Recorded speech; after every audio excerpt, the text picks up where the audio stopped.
Buongiorno, ben ritrovati. Siamo nuovamente in diretta come ogni giorno per aggiornarvi sulla situazione, sull'evoluzione dei contagi Covid. Ieri la situazione era in lieve miglioramento rispetto ai giorni scorsi. Vedremo poi il report di questa mattina, report che illustrerà come sempre il governatore Zaia dall'unità di crisi di Marghera alle 12:30 nel suo punto stampa quotidiano. Non solo, questa mattina dovrebbero essere arrivati o arriveranno in giornata i vaccini e le dosi di Moderna che poi verranno distribuite in tutte le regioni. Altro argomento importante che sarà in discussione sono le fasce, le nuove fasce per le varie regioni. È stata congelata fortunatamente l'incidenza dei positivi ogni 100.000 abitanti, che era un parametro che avrebbe sicuramente posto il Veneto in zona rossa. Congelato questo parametro, il Veneto dovrebbe rimanere in zona arancione, ovviamente si vedrà perché il nuovo DPCM verrà discusso domani in Parlamento. Altra notizia importante. Occhi puntati su Roma perché alle 21:30 ci sarà la discussione sul Recovery Fund, argomento che potrebbe far cadere il governo. Ovviamente sarà da vedere che cosa accadrà, ma insomma un mal di pancia all'interno della maggioranza che ormai continua davvero da giorni. Questi sono gli argomenti. Vi ricordo dunque conferenza stampa del governatore Luca Zaia alle 12:30 dall'unità di crisi di Marghera. Parliamo anche di ospedali. Fino ad ora, ieri è stato anche ribadito più volte anche da tutti i direttori delle varie ULSS, gli ospedali stanno tenendo bene, ci sono posti sia nelle terapie intensive sia nelle aree non critiche, quindi la situazione tutto sommato è sotto controllo e ne parliamo assieme all'ospite che ho qui con me in studio, Claudio Melchior, primario dell'ospedale di ortopedia dell'ospedale di Conegliano e Vittorio Veneto. Buongiorno. Buongiorno. Dunque, sicuramente si parla sempre di Covid, ma la situazione com'è stata per gli ospedali che non sono stati prettamente Covid, ma che hanno anche svolto tutte le altre attività normali, possiamo definirle normali, insomma? Beh, certamente l'attività degli ospedali non è limitata al trattamento dei pazienti Covid, diciamo, ammalati di questa nuova malattia. È stato un anno difficile perché non c'è memoria storica, non eravamo abituati, ci ha colti tutti così improvvisamente, però devo dire che i nostri ospedali, almeno per quelli dove lavoro, però in linea di massima, almeno nel Veneto, siamo riusciti ad adattarci anche con le direttive regionali e aziendali in maniera abbastanza rapida. C'è stata una trasformazione velocissima e siamo riusciti, diciamo, a assorbire l'urto, che è stato piuttosto impetuoso, insomma, ci ha messi a dura prova. Però anche adesso, diciamo, nella seconda ondata, che è risultata alquanto più impegnativa della prima, devo dire che l'attività almeno che si sta svolgendo presso l'ospedale di Conegliano, pur essendo diciamo, appesantita anche da ricoveri Covid che ci hanno limitato nell'utilizzo dei posti letto, riusciamo a dare, diciamo, a soddisfare le esigenze dell'utenza in un modo, diciamo, egregio, pur con tutte le difficoltà che ci sono, perché chiaramente abbiamo dei limiti imposti dalla situazione, ovviamente. Lei parlava della seconda ondata, si parla anche di una terza ondata, in realtà una seconda prolungata ormai, non c'è più un termine dalla seconda alla terza. Ma diciamo che io sono un medico per cui mi occupo di curare le persone, per cui dire prima, seconda, terza, cioè non è che mi soffermo tanto a questo, lo lascio fare un po' agli epidemiologi, insomma, questi discorsi, queste previsioni. Sicuramente per noi medici ospedalieri è stato un anno difficile, ci ha messo a dura prova, però allo stesso tempo ci ha fatto anche capire che le risorse che abbiamo, sia come professionisti, io parlo del personale in generale perché non vorrei limitarmi solo ai medici, anzi E poi magari vorrei dire anche due parole sugli infermieri, sul personale infermieristico, tutti coloro che hanno collaborato in questa emergenza, tutti coloro che comunque prestano la loro opera nell'ospedale, perché è fondamentale, insomma il medico da solo non può fare niente, lo può fare perché c'è tutta diciamo così, una collaborazione di tante persone che lavorano per un unico obiettivo, che è curare il paziente. A livello di numeri, di interventi, com'è andata l'attività, insomma? Beh, io ho dei dati qui che ho tratto appunto dai registri informatici, e parlo ovviamente dell'ortopedia, traumatologia, sì, di Conegliano e Vittorio Veneto, perché noi siamo un reparto, diciamo che così da 4 anni lavora in sinergia, come fosse un unico reparto. Questo ci ha permesso anche così di dare una risposta migliore, più dinamica anche alle esigenze della popolazione. È stato fatto un ottimo lavoro, direi con fatica, però insomma alla fine i risultati ci sono stati. Purtroppo noi abbiamo avuto un calo di attività, perché naturalmente avendo una limitazione dei posti letto anche delle sale operatorie, perché l'ospedale ha dovuto assorbire l'urto Covid, e ovviamente c'è stato un calo dell'attività chirurgica in generale, comunque questo vale un po' per tutte le chirurgie. Noi dell'ortopedia e traumatologia ci siamo occupati soprattutto delle emergenze e urgenze, in particolare della traumatologia. Non ha escluso ciò che non trattassimo anche altri pazienti con patologie elettive che però diciamo, erano in condizioni di grave difficoltà, e ovviamente abbiamo trattato anche loro, però in linea di massima l'attività maggiore è stata dedicata alla traumatologia. Allora, per fare giusto un riassunto, mentre nel 2019 noi abbiamo svolto 2.854 interventi di ortopedia e traumatologia, nel 2020 abbiamo avuto un calo di circa 800 interventi, perché ne abbiamo eseguiti 2.091.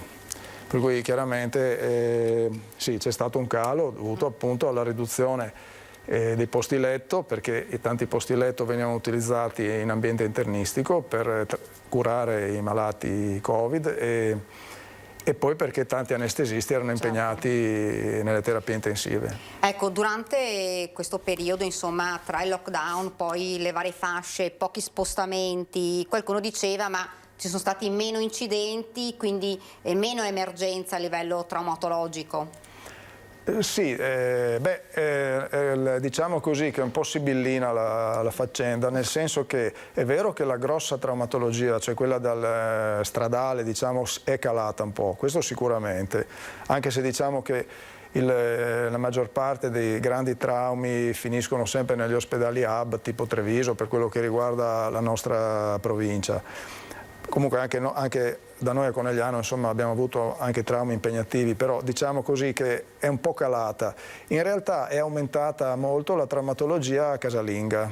Cioè gli incidenti domestici? Domestici, esatto, e soprattutto le fratture negli anziani, perché con le limitazioni di movimento l'anziano, muovendosi meno, tende a cadere un po' di più, cioè perché diciamo è meno allenato, meno abituato a muoversi e tende a cadere più facilmente, per cui si frattura anche più facilmente.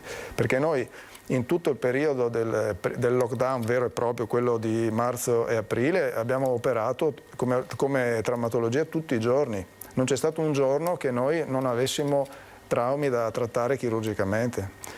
E anche in questo periodo abbiamo le sale operatorie sempre piene. Ecco, se dovesse dare un consiglio dunque agli anziani, perché purtroppo gli spostamenti saranno ancora limitati ovviamente anche per i prossimi mesi, vogliamo dire insomma, che continua la campagna vaccinale, continuano le vaccinazioni, però insomma, fino a quando la situazione non tornerà insomma, più o meno alla normalità o perlomeno insomma, ad una situazione un po' meno complicata, gli anziani sono quelli che dovranno rimanere più a casa e quindi si muoveranno ovviamente meno. Qualche consiglio per loro, perché poi riceviamo anche tante chiamate di persone che ci dicono cosa facciamo, cosa non facciamo, perché siamo a casa chiusi. Cosa possono fare proprio per evitare questo? Beh, quello che ho detto in altre occasioni, quando sono anche venuto qui parlando di artrosi, anche quando vengono i pazienti da noi in ospedale, cioè sostanzialmente di non impigrirsi, di non dire adesso non posso più muovermi, andavo a prendere il giornale tutte le mattine, non lo posso fare, oppure sì, adesso dico un esempio banale, oppure non posso più fare la passeggiata lungo le strade del mio comune perché se dovessimo dire dovete stare chiusi in casa, insomma diventa un po' pesante, però quello che si deve fare è che ci vuole uno sforzo mentale non indifferente, perché comprendo che è facile di impigrirsi, buttarsi giù, è quello comunque tutti i giorni di fare quei 4 passi anche intorno a casa, anche un po' di ginnastica, piccoli banali esercizi, perché è l'unico modo per mantenersi un po' attivi, soprattutto per mantenersi attivi mentalmente, altrimenti il rischio è proprio quello di impigrirsi e poi è un circolo vizioso, non si riesce più a recuperare, e soprattutto nelle persone anziane non è che poi quando dici adesso si può tutti muoversi, cioè non è così semplice, insomma, perché quando diciamo così il tono muscolare cala anche la tensione mentale, poi in una persona di una certa età è più difficile recuperare. Ecco, una cosa importante, ne abbiamo parlato veramente tantissime volte, di non abbassare la guardia. È iniziata la vaccinazione, però insomma anche ieri il dottor Venazzi ci diceva mi raccomando, ditelo più volte, si sta iniziando la vaccinazione, si sta continuando questa campagna, ma non bisogna adesso per questo abbassare la guardia, quindi insomma mantenere sempre le misure di sicurezza, le distanze, la mascherina, perché chi è sempre stato vaccinato per la prima volta, lei è stato vaccinato certo. già. Quindi, certo. Ecco, vogliamo ribadire l'importanza della vaccinazione per chi magari ancora ha qualche dubbio? No, io sono sempre stato pro vaccinazioni, perché bisogna leggere anche la storia delle vaccinazioni. Comunque non voglio entrare adesso in discussioni pro o contro la vaccinazione. Quello che posso dire dal mio punto di vista anche diciamo come cittadino ma anche come medico è che la chiave di volta, la chiave diciamo per risolvere il problema Covid è la vaccinazione, non ce ne sono altre. Di conseguenza io invito tutti a vaccinarsi con tutta tranquillità. Noi il vaccino a Conegliano l'abbiamo fatto i dipendenti con una risposta diciamo molto importante, perché diciamo quasi tutti sono vaccinati. Certo c'è stato chi non ha potuto farlo perché era stato positivo, c'è chi ha delle allergie particolari che non può farlo, insomma ci sono i casi diciamo, però noi l'abbiamo fatto tutti tranquillamente, non ci sono state nessun tipo di complicanze, niente, si può fare tranquillamente ed è importante farlo. Io invito appunto a essere tranquilli e a farlo con tutta tranquillità. È giusto informarsi, io sono pienamente d'accordo, no? D'altronde noi medici quando dobbiamo anche operare un paziente lo informiamo dettagliatamente, gli chiediamo il consenso, sì, gli spieghiamo bene le cose perché è giusto che sappia i pro e i contro anche. Però ecco, io invito a farlo perché questa volta è troppo importante. Ecco, fra l'altro dobbiamo dire che ricordiamo sempre che sono 2 dosi, perché qualcuno magari pensa no, io aspetto il vaccino con una dose, attualmente sono 2 dosi, una dopo 21 giorni, l'altra e in questo periodo di tempo va sempre tenuta la mascherina, perché qualcuno dice ma hai fatto il vaccino quindi magari posso anche stare senza. No, non si è immuni con la prima dose, giusto? No, non si è immuni con la prima dose e comunque il vaccino, almeno dalle informazioni, non è che copre il 100%, nessun vaccino copre il 100%, i vaccini coprono perché viene a instaurarsi una, diciamo così, immunità diffusa e allora il virus trova un muro contro il quale va a sbattere e non riesce a penetrare, però credo che i presidi di dispositivi individuali come la mascherina, lavarsi le mani, cercare di non stare molto vicino ad altre persone, queste restano in vigore, insomma non è che possiamo assolutamente dire no adesso che sono vaccinato sono a posto, assolutamente no, cioè, ce lo diranno insomma quando sarà il momento e ovviamente chi dà le linee guida ci dirà cosa dobbiamo fare. Noi medici siamo i primi che tutti i giorni, ancora prima della prima ondata, almeno nel mio reparto, abbiamo la mascherina sempre, tutti i giorni. Ecco, per che cosa secondo lei lascerà questa pandemia alla fine? Perché si tornerà ad una normalità ma non sarà tutto come prima. Ma tutto come prima, adesso è difficile dirlo. Io credo che sia un po' quando ti lascia la fidanzata, cioè rimani un po' stordito per un po', perché e fai un po' fatica a riprenderti, nel senso che cambieranno delle cose. Adesso io non sono uno studioso. Anche a livello sanitario cambierà sicuramente qualcosa? Beh, ha messo dura prova questa pandemia al sistema sanitario? Sì, ha messo alla prova il sistema sanitario. Io ovviamente io posso parlare per l'ospedale dove pratico la mia opera, insomma, e per il mio reparto, però devo dire questo, che ha messo alla prova sicuramente, ci ha messo anche in difficoltà. Ma lo spirito di collaborazione che noi tutti quanti abbiamo dimostrato, volevo spezzare una lancia, anche una parola proprio per il personale infermieristico, gli operatori dell'assistenza, tutti quanti, i coordinatori, perché sono encomiabili, non sono stati, lo sono ancora, sono encomiabili per quello che hanno fatto e stanno facendo. Io devo dire la verità, mi emoziono un po' quando parlo di loro, perché devo dire la verità, hanno dato una dimostrazione di spirito di abnegazione grandissima. Questo ci ha dimostrato che unendo le forze di tutti si possono raggiungere grandi risultati. Io sono per lo spirito di collaborazione e per darsi una mano, insomma, e credo che sia anche lo spirito della nostra azienda, questo, l'azienda di Treviso. C'è la pubblicità, ci fermiamo qualche istante e poi torniamo di nuovo qui in diretta in studio.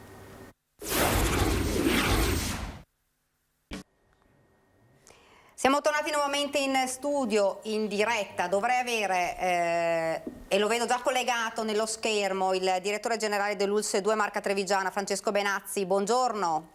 Buongiorno a tutti. Saluto in particolare a Claudio. Ciao. Buongiorno direttore. Ben ritrovato.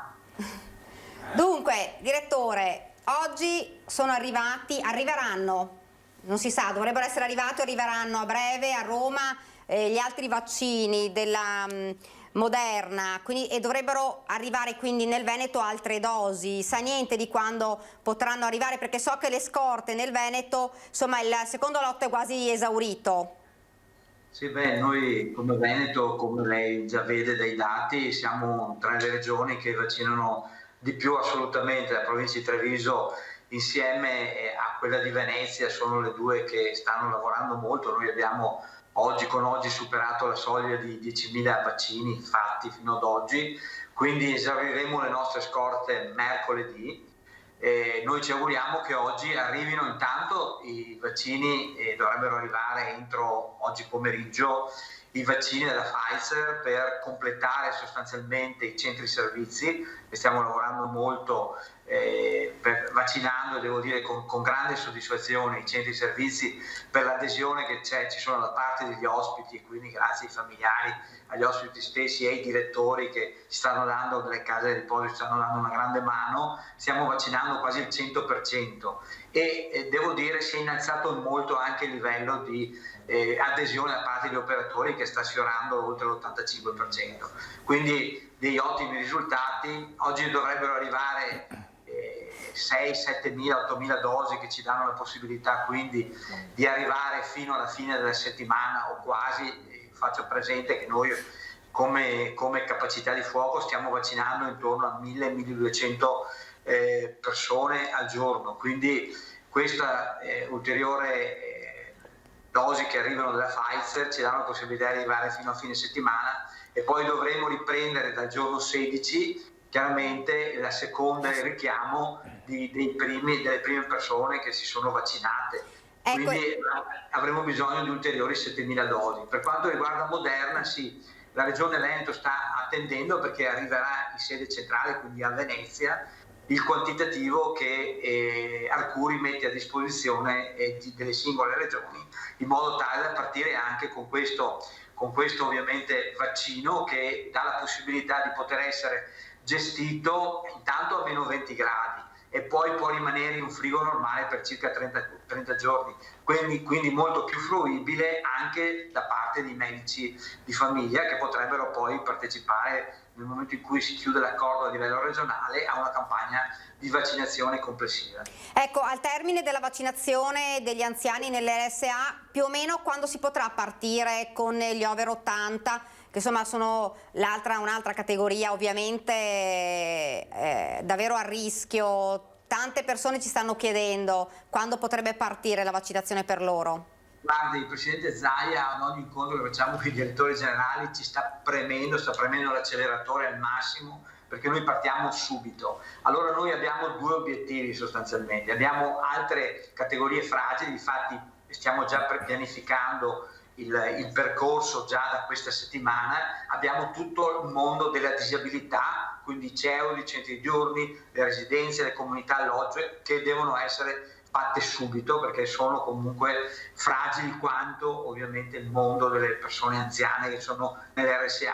Noi vorremmo partire contemporaneamente quindi con i disabili e parallelamente fare gli over 80. Quindi noi pensiamo già da fine gennaio, primi di febbraio di partire con questa vaccinazione che sarà ovviamente a chiamata. Tant'è che i nostri stanno predisponendo appunto sia la possibilità di andare a domicilio per le persone allettate che non possono muoversi, sia di creare dei punti tipo la provincia di Treviso, Meppala Verde eccetera, dove poter concentrare, ci sono spazi per parcheggi, concentrare le vaccinazioni. Noi speriamo appunto che arrivino le dosi dal commissario Arcuri, perché altrimenti noi stiamo pianificando, ma se non arrivano le dosi è chiaro che anche noi saremo costretti a fare uno stop. Lei ci diceva anche una volta insomma, che arriveranno le dosi si potranno fare 2 punti grossi anche per la popolazione per poter vaccinare insomma il più possibile più persone. Assolutamente sì, noi abbiamo 2 strade importanti. La prima è ci auguriamo che l'accordo con la medicina generale che sarà stilato tra poco a livello regionale poi ci porti a fare come abbiamo fatto in modo veramente positivo la vaccinazione antinfluenzale, dove i medici di famiglia sono stati molto bravi, molto performanti e hanno vaccinato tantissimi dei loro assistiti over 65. Quindi noi ci auguriamo che succeda questo, per cui abbiamo 2 canali che possono essere velocizzati perché i medici di famiglia che si impegnano al massimo riescono a fare una gran mole di lavoro e noi dall'altra parte con diciamo queste mega strutture dove potremo continuare a vaccinare, tanto la gente si prenoterà, avrà un link e potrà prenotarsi anche H24, però pur di arrivare al più presto a ovviamente creare la popolazione di gregge, cioè la copertura del 65%, l'immunità di gregge, la copertura del 65% della popolazione. Ecco. Questo lo ribadisco sempre, lo otterremo solo se arrivano i vaccini. Ecco, immunità di gregge che si diceva dovrebbe esserci nel 2022, insomma, perché ci vorrà del tempo. Qualcuno però insomma diceva potrebbero non esserci vaccini per tutti, un po' un allarme che sta creando anche paura fra la popolazione che invece sta aspettando le dosi. Beh guardi, io leggo anche i giornali e non sono informato, ma ovviamente ho visto che il commissario europeo si è impegnato per apportare e quindi a comprare più dosi possibili. Dai dati e dai rilievi che noi abbiamo, appunto che io leggo dai giornali, da quello che dice il commissario europeo, ma da quello che dice anche il commissario Arcuri, non dovremmo avere problemi ad avere ovviamente la fornitura delle dosi. Il problema non è quante dosi riusciremo a avere, perché in questo caso dovremmo averne. Il problema è in quanto tempo riusciremo a avere le dosi. Certo. Perché se ci danno le dosi velocemente, noi la macchina organizzativa è pronta, quella veneta è pronta, i medici di famiglia, io almeno dal colloquio che ho avuto con loro, con qualcuno di loro mi pare siano in piena sintonia per fare il lavoro anche loro, per cui credo che se la macchina è così organizzata e le dosi arrivano, io credo potremmo dire di passare un'estate tranquilla. È chiaro che se le dosi arrivano un po' alla volta, e le difficoltà ci sono perché allora i tempi ovviamente si allungano. Ecco, fra l'altro è arrivata ufficialmente adesso la notizia che è giunto all'Istituto Superiore di Sanità il primo carico con 47.000 dosi di vaccini dell'azienda farmaceutica statunitense Moderna. Le dosi saranno poi distribuite in alcune regioni. Si parlava di regioni più virtuose, cioè chi aveva già vaccinato e esaurito le dosi, i vaccini. Il virtuoso è sicuramente il Veneto, perché noi comunque siamo quelli che stanno vaccinando di più insieme a un altro paio di regioni, per cui immagino che quando il commissario del Ministero parla di virtuosi all'interno porti anche come il Veneto come una delle regioni virtuose, perché il Veneto sta vaccinando tantissimo, per cui allora prendiamo atto di questo e vuol dire che avremo il vaccino Moderna anche nel Veneto e quindi di conseguenza potremo poi vedere come utilizzarlo, ma ci dirà il comitato scientifico della regione, ci dirà l'assessorato, ci dirà il presidente come poi utilizzare al meglio questo vaccino, molto più fruibile e molto più maneggevole. Grazie davvero direttore. Grazie a lei, saluto il dottor Melchior, tutti voi e buona giornata a tutti. Grazie, buon lavoro. Direttore. Ciao, grazie. Dunque, fra l'altro, fra le notizie che sono arrivate ora è che la polizia, c'è stato un blitz della polizia di Padova in un circolo privato di 2 Carrare dove sono state sorprese 21 persone a giocare a poker nonostante i divieti imposti dal DPCM. Tutti sono stati destinatari di multe, una per lo spostamento da domicilio, poi varie altre per ovviamente assembramenti e dovranno pagare una multa. Dunque ancora comportamenti, lo dobbiamo dire, poco virtuosi, insomma si può giocare a poker magari in un altro momento, questo diciamo è il momento più delicato, nel momento delle vaccinazioni, insomma notizia che è appena arrivata in ANSA. Dunque parlavamo degli interventi. Si continuano a fare anche interventi ovviamente quelli che sono programmati delle persone, si continuano a fare perché magari qualcuno dice ma io devo essere operato a un'anca, una protesi, queste cose si fanno ancora? Ovviamente rispettando poi... Diciamo in questo momento no, cioè, si fanno proprio i casi che sono più bisognosi in un certo senso, che proprio non camminano o che hanno... un livello cioè le emergenze? Sì, che sono casi programmati ma che pian pianino stanno diventando più urgenti.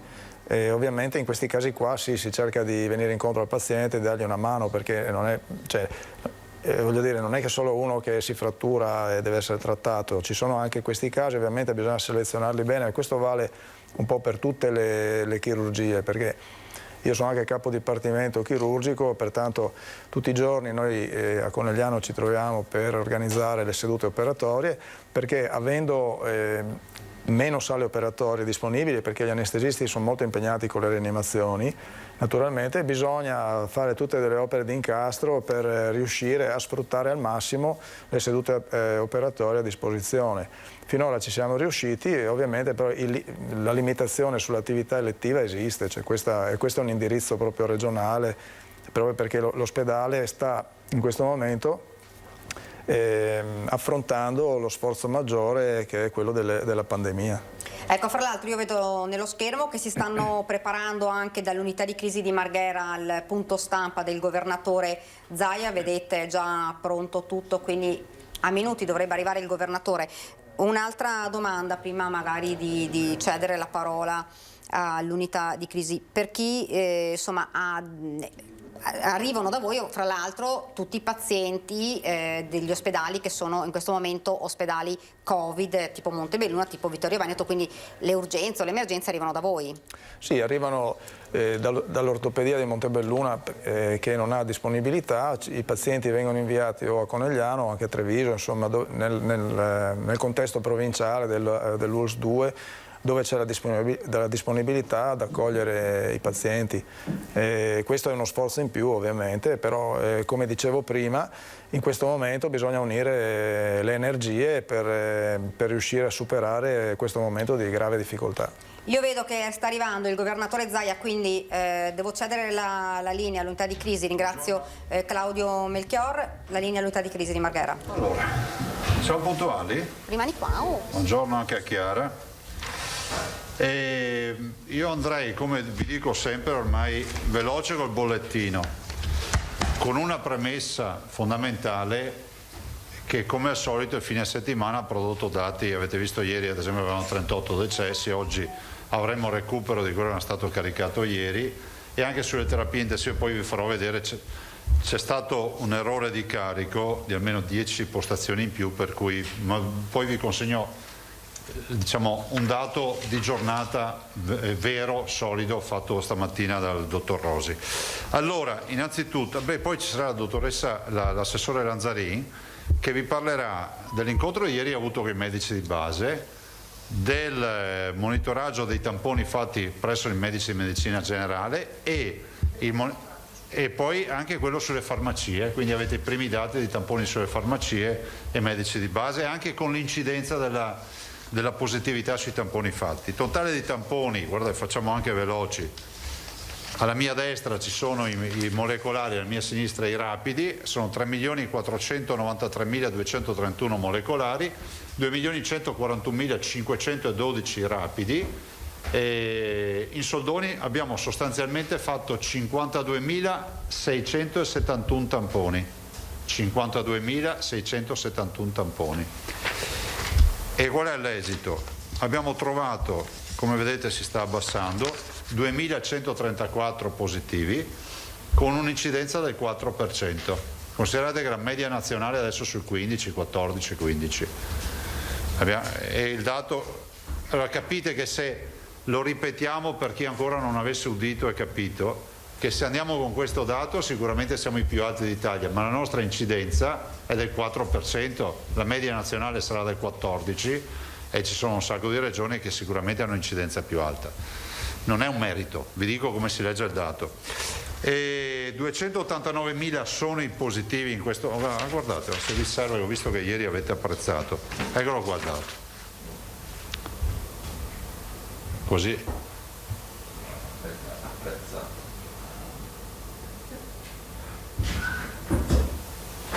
Allora, 289.835 dal 21 febbraio, i tamponi potete tenerla, i tamponi, scusatemi, i positivi dall'inizio. In questo momento vedete che sta anche calando anche questo, 84.725, i positivi di oggi.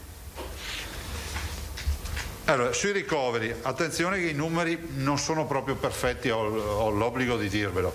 Totale sono 3.419, area critica e non critica, cioè terapie intensive e area non critica, così distribuite. Scusate un attimo. 3.028 in area non critica e 3.91 in terapia intensiva. Considerate già questo 3,91 a meno 10.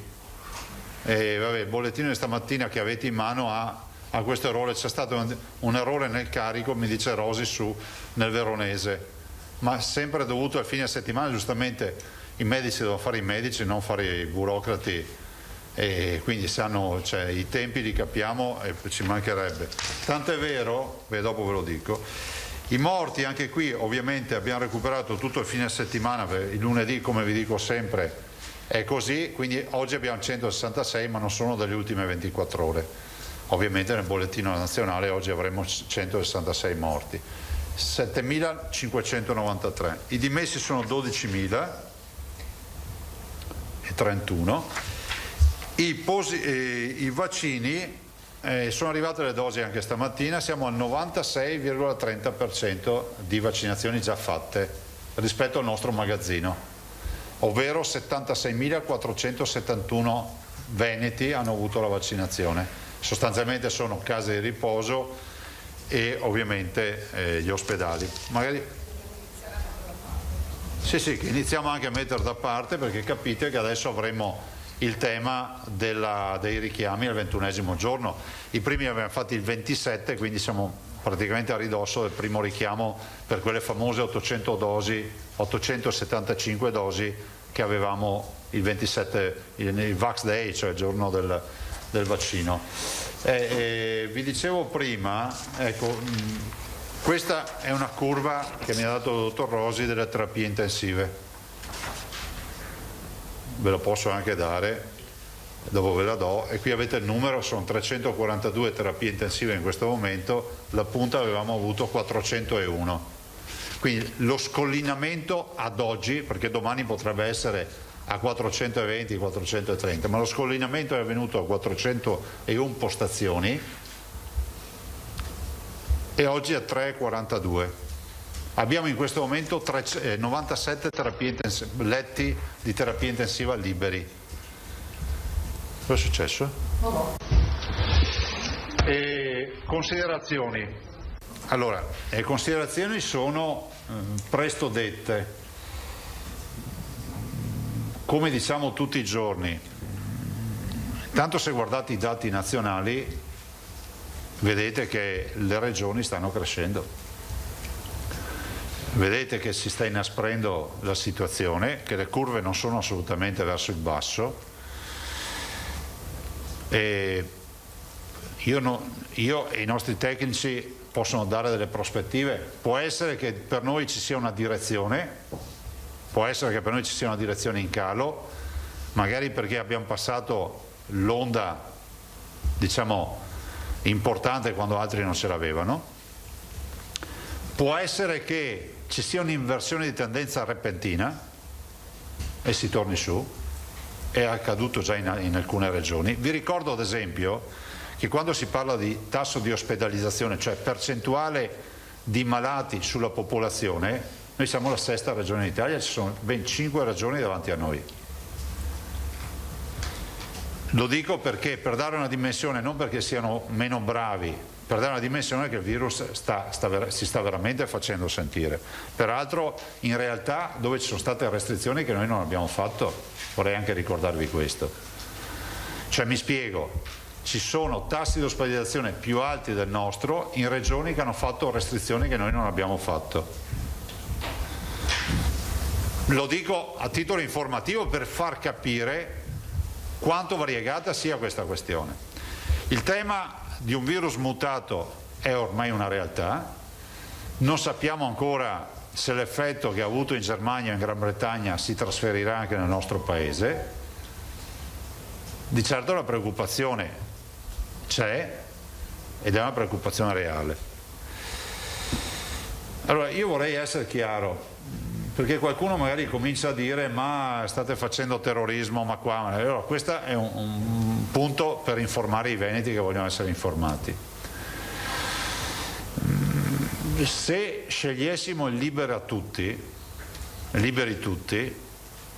se il governo decidesse di dire non faccio più nessuna attività di prevenzione, come giustamente dice Flor, per tutelare la salute di chi è sano, è bene spiegare ai cittadini che il problema non è che dobbiamo sostenere chi vende i farmaci, le multinazionali, queste robe. L'unico problema che noi abbiamo, ce n'è uno di natura etica e morale, che è quello di evitare che persone inermi e fragili si contagino in virtù di un comportamento non corretto di altri. E l'altra, non irrilevante, che non c'è una sanità al mondo che non vada in crash, che non vada allo schianto davanti a una situazione incontrollata. Io capisco che se guardiamo fuori, oggi c'è il sole, io ho fatto l'autostrada per venire qua, c'è traffico e la vita sembra normale, ma abbiamo 3.400 persone ricoverate. E non è neanche vero, come dice qualcuno, cosa sono 3.400 persone su 5 milioni di veneti. Sono che se va in tilt l'ospedale, i 5 milioni di veneti rischiano di trovare le porte chiuse quando hanno bisogno. Non è il nostro caso, però oltre un certo limite non c'è una sanità che può tenere. Lo dico perché ho l'impressione che a volte si diano 3.000 letture a cose molto semplici. Dopodiché il tema dell'economia è un tema cruciale. Lo dice uno che ha sempre difeso, e l'ho dimostrato con ordinanze avventurose nelle aperture, ho sempre difeso, come si vuole, il diritto all'impresa, all'occupazione. Abbiamo fatto come governatori la richiesta al governo di provvedere subito ulteriormente ad altri ristori. La situazione non è di certo facile e comprendo fino in fondo la preoccupazione, la disperazione e la rabbia di molti che vorrebbero poter aprire il bar, il ristorante e le loro attività. Di certo anche il punto di equilibrio potrebbe essere rappresentato da ristori veri, solidi, alla tedesca. E il vero punto di equilibrio è uscirne velocemente da questa tragedia.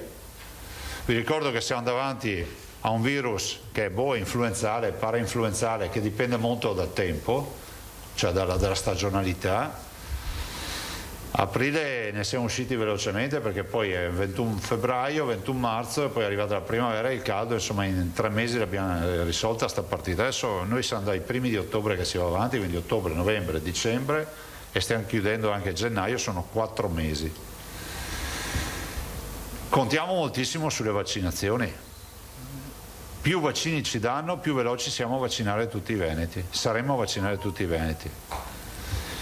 Guardate, abbiamo dei casi, anche ieri ho chiesto che venga fatta la sequenziazione, abbiamo avuto una segnalazione insomma di 3 familiari, 52 anni terapia intensiva, una quarantina d'anni un decesso e il terzo familiare terapia intensiva.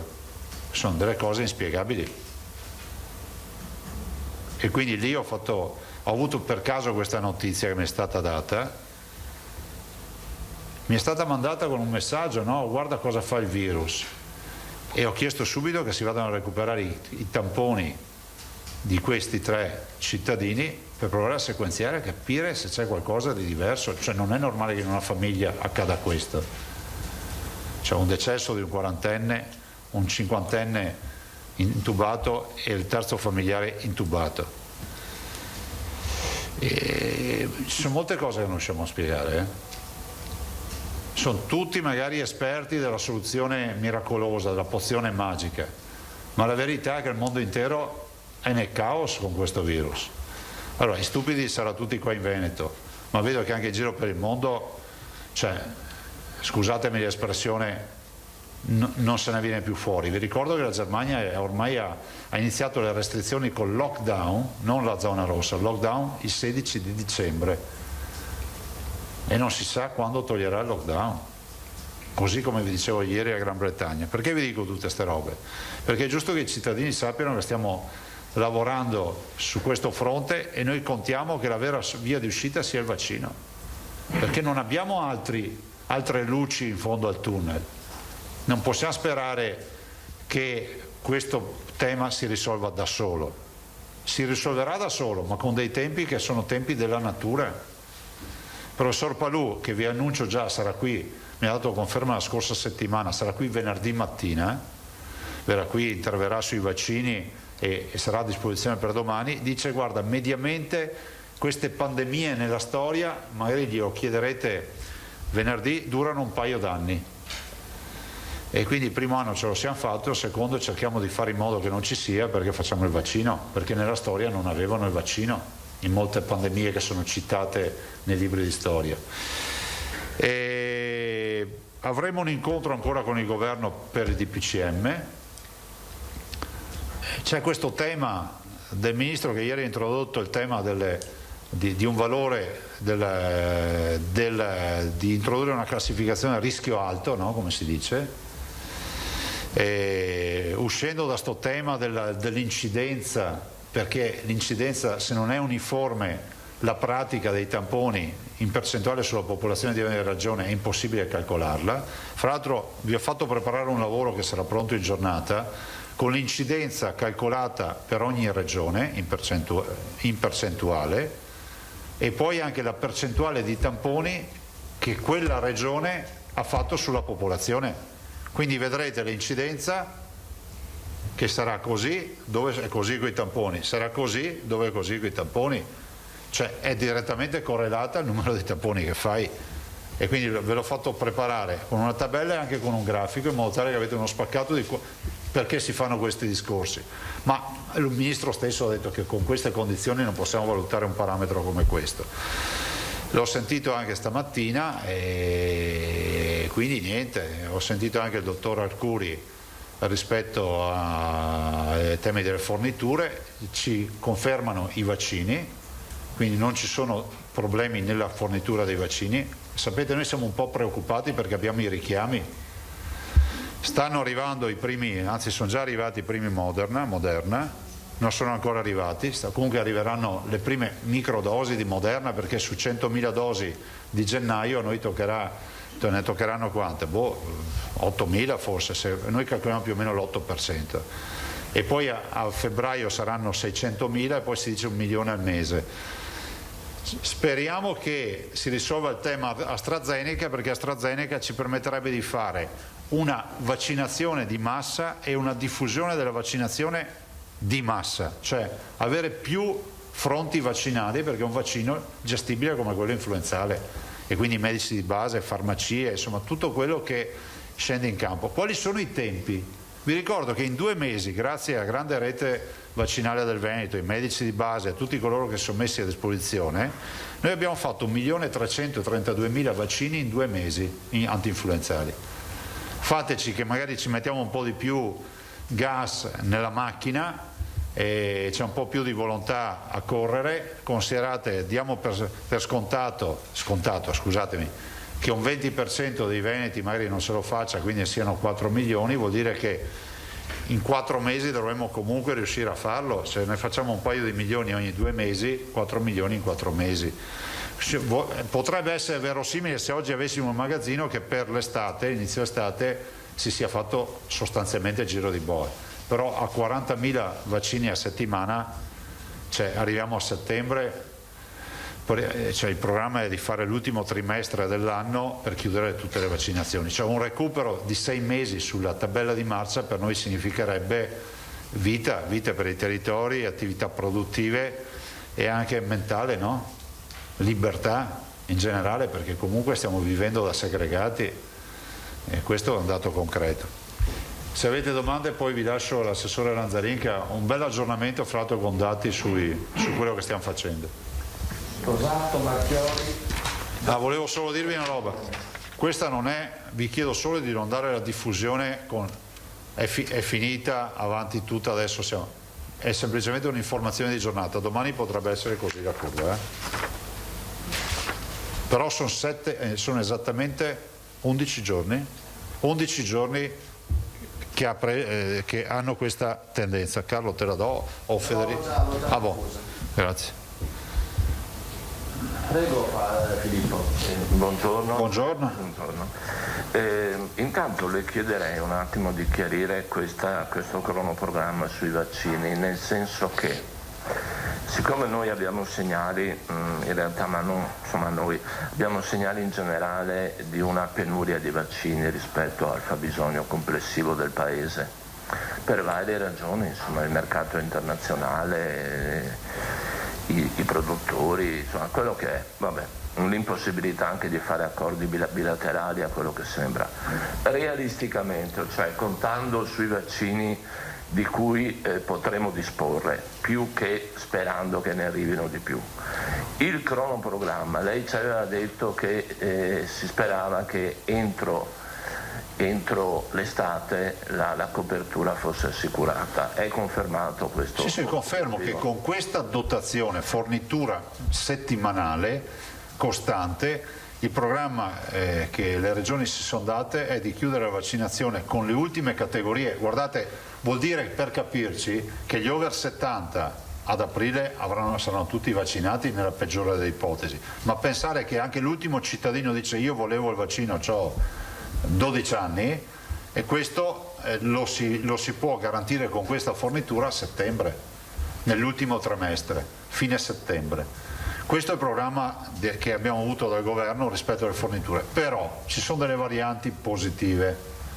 Nel periodo di Covid ci sono anche delle cose positive e non positive, no?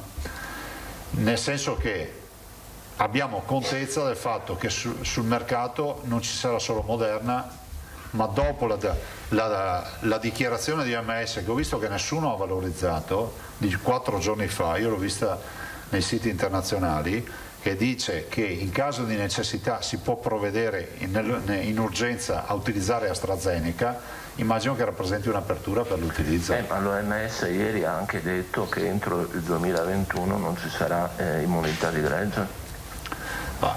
Non ci sarà l'immunità di gregge nel mondo, sono convinto anch'io, in Italia e soprattutto in Veneto spero velocemente, nel senso che se la nostra comunità viene tutta vaccinata l'immunità di gregge non si raggiungerà magari su vasta scala, però il vaccinato è vaccinato, vorrei ricordare, l'immunità di gregge va a coprire, diciamo, coloro che non si sono vaccinati ed è fondamentale farlo, però intanto io provvederei a vaccinare chi vuole vaccinarsi, almeno li mettiamo in sicurezza.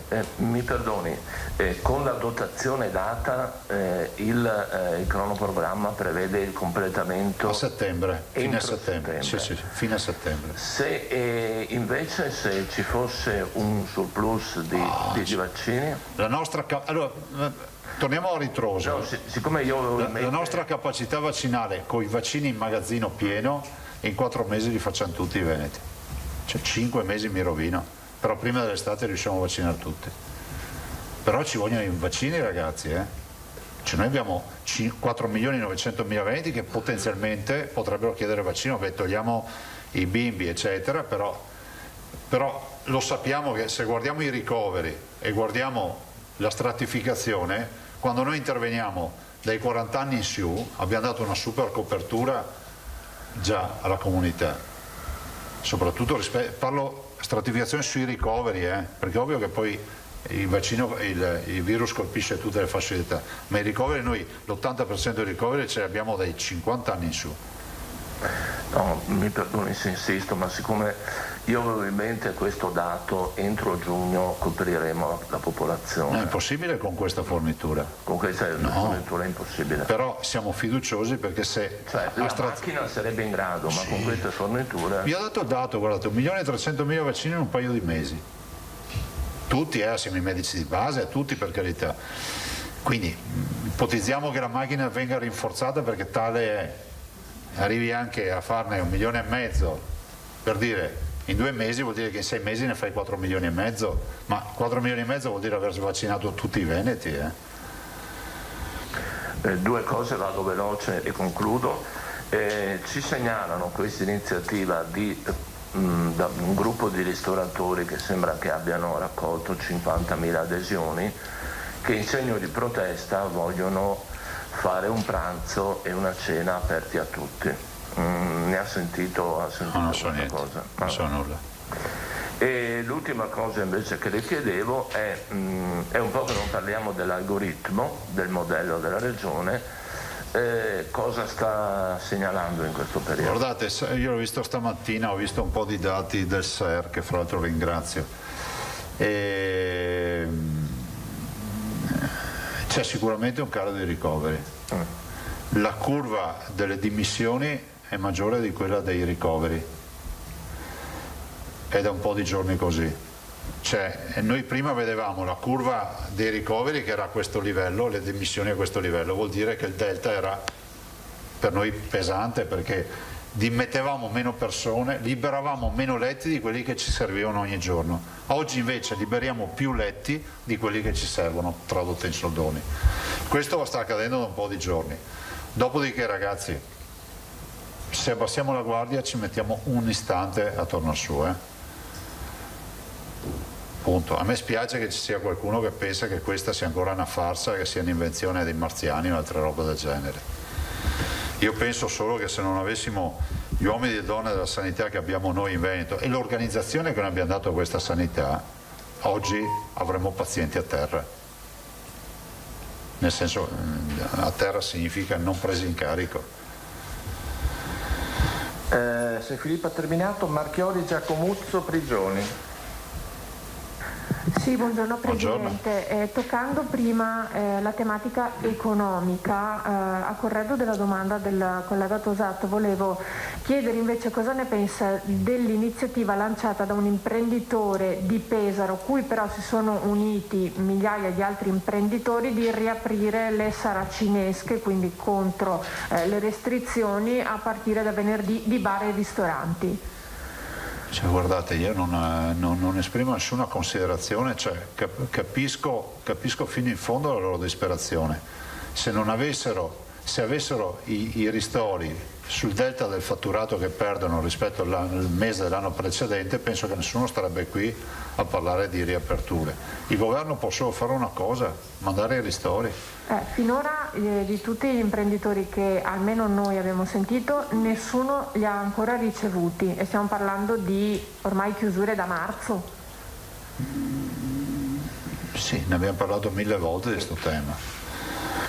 Va bene, per quanto riguarda invece la questione dei vaccini, ci è arrivata una domanda: il personale che lavora, il personale esterno che lavora per le aziende sanitarie, tipo il personale delle pulizie o la vigilanza privata eccetera, viene vaccinato in concomitanza o bisogna attendere prima la conclusione di tutto il personale sanitario e poi si passa al personale? Quello che noi avevamo fatto era su tutto il personale che era dentro gli ospedali. Sì, anche se è esterno ma lavora all'interno. Certo, pulizie, mensa, insomma, ecco, il calcolo era complessivo. Forse per rispondere a questa domanda, il tema della priorità è dato dall'esposizione a rischio, sì. Quindi è probabile che la cooperativa delle pulizie dica: a me nessuno ci ha contattato, però è altrettanto vero che hanno iniziato le terapie intensive, le malattie infettive, del pronto soccorso. Forse questo è il problema che hanno. Ma tutti, e così vale anche per le case di riposo, stessa roba. Ok, e poi su un'ultima domanda: il caso che ha citato prima della famiglia in quarantena, che provincia riguarda? No, guardate, è un fatto di privacy, mi fermo qui. Grazie. Posso garantire che sono giovani, ho dato anche qualche data di nascita sbagliata, ma sono giovani. Ok, grazie. Cristina Giacomuzzo, scusa, il giornale di Vicenza ci dimentichiamo sempre di dirlo, soprattutto io. Grazie. Presidente, le volevo chiedere, ma i vaccini, un altro lotto di vaccini è già arrivato allora? Sì, oggi. Di quanto parliamo allora? 38.000, altre 40.000. Sui 40. Anticipo, perché doveva arrivare giovedì o venerdì, stando al programma. Ma sentite, se ci arrivassero tutti i giorni 40.000, ci organizziamo per 40.000. Considerate che noi abbiamo tirato la macchina in questo periodo anche a 9.000 vaccini al giorno, però perché abbiamo quelli? Se ne avessimo di più. Dopo vi dico che Pfizer ha un problema, che è quello della gestione, da meno 80 a riscaldarlo a temperatura di frigorifero, distribuirlo e poi dopo 4 giorni da buttare via. Cioè bisogna farlo. C'è un po' complicato. Al diluente, insomma, non è pronto un fast, no? Dove tu lo prendi e via inietti. Volevo chiedere poi sul trasporto scolastico, il presidente della Toscana, che adesso è la Toscana, il presidente della Toscana, che è ora in fascia gialla, ha riaperto le scuole e ha come trasporto pubblico deciso l'ingresso differenziato in modo tale da evitare assembramenti dei ragazzi. È un'ipotesi che in vista del 1° febbraio si potrebbe valutare anche qui. Ma è già stata valutata, però il campo non è praticabile, da quello che mi dice l'assessore De Berti, dal confronto fatto con l'ufficio scolastico regionale. E c'è proprio un problema di concatenare, e poi vedremo quale accordo ha fatto il... Ma perché siamo troppo grandi o siamo troppo piccoli? Guarda, non te lo so dire, vedremo anche se c'è qualcosa di innovativo in questo accordo, però vorrei ricordare che noi non abbiamo chiuso le scuole, perché ormai qua si fa polemica su tutto, per i trasporti, perché gli atti ci sono i piani di trasporto con gli accordi già fatti molto prima di sta roba qui, e non lo dico io, fatevelo dire dai prefetti del Veneto, cosa volete che vi dica. Il problema è che vedete che noi eravamo i primi a chiudere le scuole, sembrava che fossimo di fuori di testa. Praticamente quante regioni ci sono che le hanno aperte? 3 regioni in Italia, mi sembra di aver capito. E poi le chiedo solo un'altra precisazione: prima parlando degli incontri con il governo, abbiamo capito l'indice è stato completamente abbandonato. Quale altro tema di classificazione? Si parla solo l'RT o c'è qualcosa? No, se c'è l'RT e poi si parla di rischio alto, cioè nel senso che poi c'è sempre una classificazione che l'Istituto Superiore della Sanità dà ad ogni realtà regionale e dice lo scenario è questo, dice no, sei zona gialla, però il tuo rischio, ci sono i 3 scenari, c'è un rischio alto. Cioè, vi faccio un esempio banalissimo: medio, alto, basso. Quelli che hanno rischio alto scattano eventualmente con una colorazione di zona, però è tutto in fieri, cioè nel senso che ne ha parlato ieri il Ministro, non sappiamo cosa il Governo elaborerà nel DPCM. Considerate che fino a giovedì è tutto in discussione. Prigioni. Buongiorno a tutti. Buongiorno Presidente, volevo sapere sui vaccini, le persone la testata, scusa. Scusate, Telepadova 7 Gold, se ci sono state particolari reazioni avverse nelle persone vaccinate oppure se è stato ben tollerato da tutti. A noi non risulta. Ci può essere stato, no, a parte gli effetti che insomma potevano essere quelli conosciuti, esatto. No, però nessuna reazione allergica particolare. No. A noi non risulta. Grazie. Bone. Corriere del Veneto. Allora, due domande. Buongiorno. La prima, buongiorno. Sul tema dei ristori, è possibile, allora c'è la crisi in atto di governo, questo è evidente, e questa crisi è chiaro che andrà a impattare su tutti i passaggi che dovrebbero portare i ristori, no? Scostamento di bilancio e quindi il decreto. Negli incontri col governo vi è stato dato un timing, cioè vi è stata data una prospettiva? C'è stato dato alla luce anche della nostra richiesta formale, il timing è immediato, ci hanno detto. Col DPCM, con provvedimento affiancato al DPCM che sarà un decreto legge, dopo lo scostamento di bilancio, ma penso che il problema non sia lo scostamento o altro, bisogna fare ste robe, giustamente come dici tu c'è grande tema anche di una crisi di governo che qui a metà strada non so che evoluzione avrà perché sinceramente non sto seguendo ste robe. Quindi quello che vi hanno detto è che sarà fatto un decreto legge in concomitanza con il DPCM del a ridosso per i ristori di questo nuovo periodo. Sì, poi guardate, se il ristoratore dice che vuole aprire, al di là dell'aspetto epidemiologico e sanitario che ci preoccupa, degli assembramenti eccetera, però dall'altro è un grido d'allarme, cioè una richiesta d'aiuto, perché se tu mandi a casa il bonifico con l'IBAN in base al fatturato, cioè penso che nessuno abbia, è comunque un sacrificio, uno dice vabbè mi arriva il delta sul fatturato rispetto al mese dell'anno precedente, perché ancora a gennaio dell'anno precedente non c'era il Covid, quindi possiamo calcolarlo velocemente, o dicembre, non so, cioè il tema dei ristori è fondamentale. Ok, e l'altra domanda, non so se può rispondere lei o magari l'assessore Lanzarin, sul tema dell'influenza. Volevo capire un po' a che punto siamo con l'influenza, non se abbiamo dei dati, zero. Ma guarda, ho letto anche degli articoli sulla stampa straniera che si parla addirittura di una competizione, no? Cioè si dice questo virus uccide l'altro, poi non so, lo chiederemo al professor Palù, perché penso che anche il ruolo della nostra protezione delle mascherine conti molto per il virus influenzale. Abbiamo fatto tante vaccinazioni, altro aspetto non irrilevante, sì, molto di più degli altri, il doppio,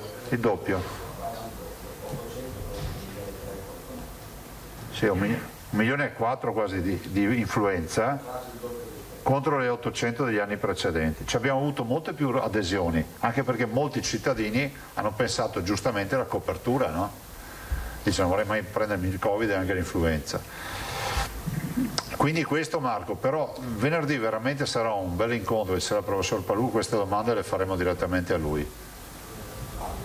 E spero ci dia anche magari un'anticipazione su AstraZeneca, che non sarebbe male. Ma noi siamo orgogliosi di avere il professor Palù all'AIFA che ci fa far bella figura, fra l'altro. No, abbiamo messo un uomo del vaccino nel momento storico del vaccino. Altre domande? Chiudiamo qui. Io passerei, allora vi ringrazio, vi saluto, ho una videoconferenza, lascio al Sole Lanzarin, vi parlerà anche dei temi dei tamponi, farmacie, medici di base e l'incidenza, anche qui molto bassa. Grazie, buon lavoro. Ringraziamo il Presidente. Assessore, prego. E tu hai dato il grafico, ragazzi? Già distribuito a tutti. Sì, allora buongiorno. Allora, ieri abbiamo fatto l'incontro con i medici di medicina generale, era un incontro per restituire i dati rispetto all'attività di effettuazione dei tamponi che loro stanno facendo e quindi per capire effettivamente come sta andando. È stato un incontro importante, anche molto positivo, perché poi abbiamo anche non abbiamo iniziato il confronto, ma ci siamo rinviati a un tavolo specifico sulla vaccinazione, no? È chiaro che i medici di medicina generale, i medici di famiglia saranno coinvolti nella vaccinazione, ci sarà quindi un accordo specifico su questo. Non sappiamo se ci sarà un accordo nazionale, dicono che c'è stata un'interlocuzione tra il ministro e il livello nazionale appunto dei medici di famiglia, però in qualsiasi caso noi faremo un accordo regionale in cui appunto definiremo modalità per quanto riguarda la vaccinazione, che chiaramente seguirà un po' quella per la vaccinazione anti-influenzale.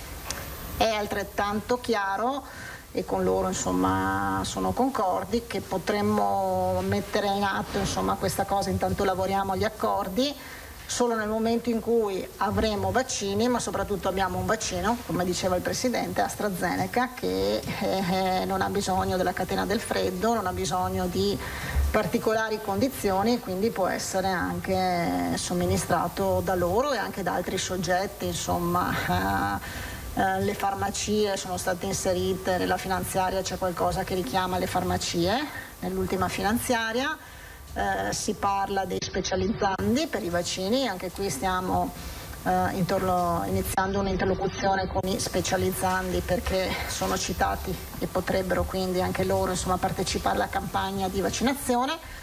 Come è anche previsto insomma anche l'utilizzo di persone in pensione, oltre al contingente che ci dovrebbe arrivare, però non ho nessuna diciamo così riferimento nuovo da darvi rispetto al bando nazionale fatto dal commissario Arcuri, che l'ho detto l'altra volta, è un bando a cui hanno risposto 24.000 soggetti, molti più medici rispetto agli infermieri, si parla circa di 19.000 medici e 4.000 infermieri, la richiesta era inversa un po', però questa è stata la risposta, e saranno appunto personale che potrebbe arrivare alle regioni però da marzo più o meno, insomma forse qualcosa a febbraio, ma unità limitate, e poi a marzo, però è tutta da vedere insomma questa partita.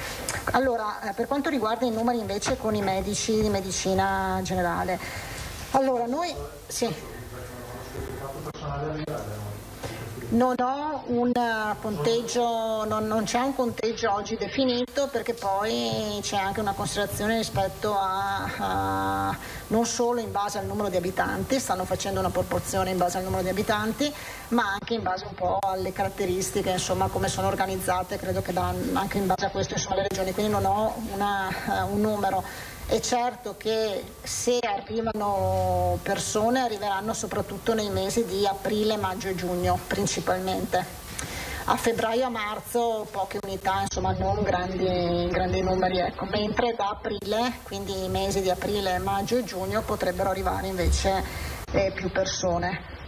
Ricordiamo che anche in questo caso hanno risposto tanti medici, che però sono i medici che sono nel famoso limbo, cioè nel senso non sono entrati nella specializzazione, no? E sono quindi i medici che sono laureati e abilitati ma non entrati nella specializzazione. E sapete che a fine mese inizia la specializzazione, come nelle USCA, ne abbiamo parlato con la dottoressa Ghiotto, e quindi potrebbero anche essere numeri che calano dopo se questi entrano nella specializzazione e quindi si devono spostare, però è tutto da vedere. Allora, i numeri che vi do rispetto ai tamponi, quindi sono numeri molto importanti che mettono in evidenza, credo che il Veneto, questo lo dico perché sentendo anche altri colleghi di altre regioni, sia l'unica regione che è riuscita ad avere questi numeri, ma soprattutto ad avere un coinvolgimento così forte da parte dei medici di famiglia. Quindi insomma questo è positivo e probabilmente arriva anche dal fatto che noi comunque abbiamo una tradizione di medicina territoriale, con le medicine di gruppo, con le medicine in rete, insomma che negli anni si è sviluppata e che quindi insomma ha dato i suoi frutti. E allora noi abbiamo, rispetto ai 250.000 circa tamponi consegnati alle USL, che poi tramite i distretti li distribuiscono i medici di medicina, che sono, ricordiamolo, i tamponi Arcuri per capirci, quindi quelli che ci arrivano dal commissario Arcuri, sì, prima, seconda generazione, insomma com'è, quindi sono quelli di Arcuri. Sono stati effettuati al 31/12 171.000 tamponi, quindi il 66% rispetto oggi al consegnato.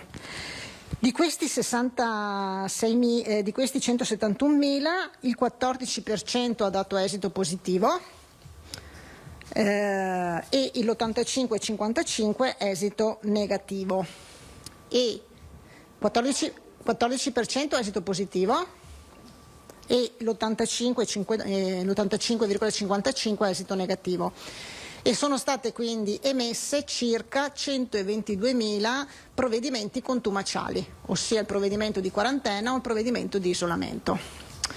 Quindi numeri diciamo importanti che denotano un'attività molto intensa e che effettivamente insomma rappresentano una parte del piano di sanità pubblica. E con loro c'è l'intenzione chiaramente di proseguire su questa attività. L'ho già detto, sapete che nell'ultima finanziaria sono stati previsti 70 milioni a livello nazionale per la copertura dei tamponi da parte degli MMG, quindi a noi spetterà l'8% di solito insomma, dei 70 milioni, quindi fate conto insomma, più o meno noi di solito abbiamo l'8,5, l'8% dei 70 milioni, insomma, quindi penso sarà una cifra di questo tipo. Adesso vedremo, ma comunque insomma capiremo una volta che ci sarà dato e avremo insomma contezza di questo, per proseguire anche anche nei mesi successivi. Ho anche i primi dati per quanto riguarda le farmacie, e questo credo che sia la novità. Allora teniamo conto, però facciamo una differenziazione bene, ed è corretto farla. I medici di medicina generale chiaramente fanno i casi con sintomi e poi i contatti stretti, no?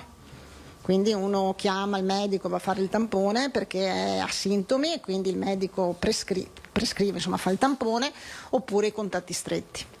Nelle farmacie vanno a fare i tamponi chi non ha sintomi e chi vuole fare una verifica, perché comunque è scritto nel protocollo, voi lo sapete, che deve andare uno che non ha nessun tipo di sintomi e quindi vuole fare, non so, ha un sospetto, però non è neanche stato un caso, non è sicuramente un caso stretto perché comunque sarebbe stato contattato dall'MMG o dal SISP, però insomma. Allora, rispetto alle 1440 farmacie che ci sono in Veneto, oggi hanno aderito circa 200 farmacie, quindi hanno già dato all'USL insomma l'indicazione che sono organizzate per fare i tamponi con le caratteristiche che noi abbiamo inserito nel protocollo, che ricordiamo che devono avere uno spazio adiacente o comunque non che sia promiscuo, oppure durante il periodo di chiusura, quindi dove non ci sia insomma comunque promiscuità e personale. Devono trovare il personale infermieristico, quindi il personale sanitario, per somministrare il tampone.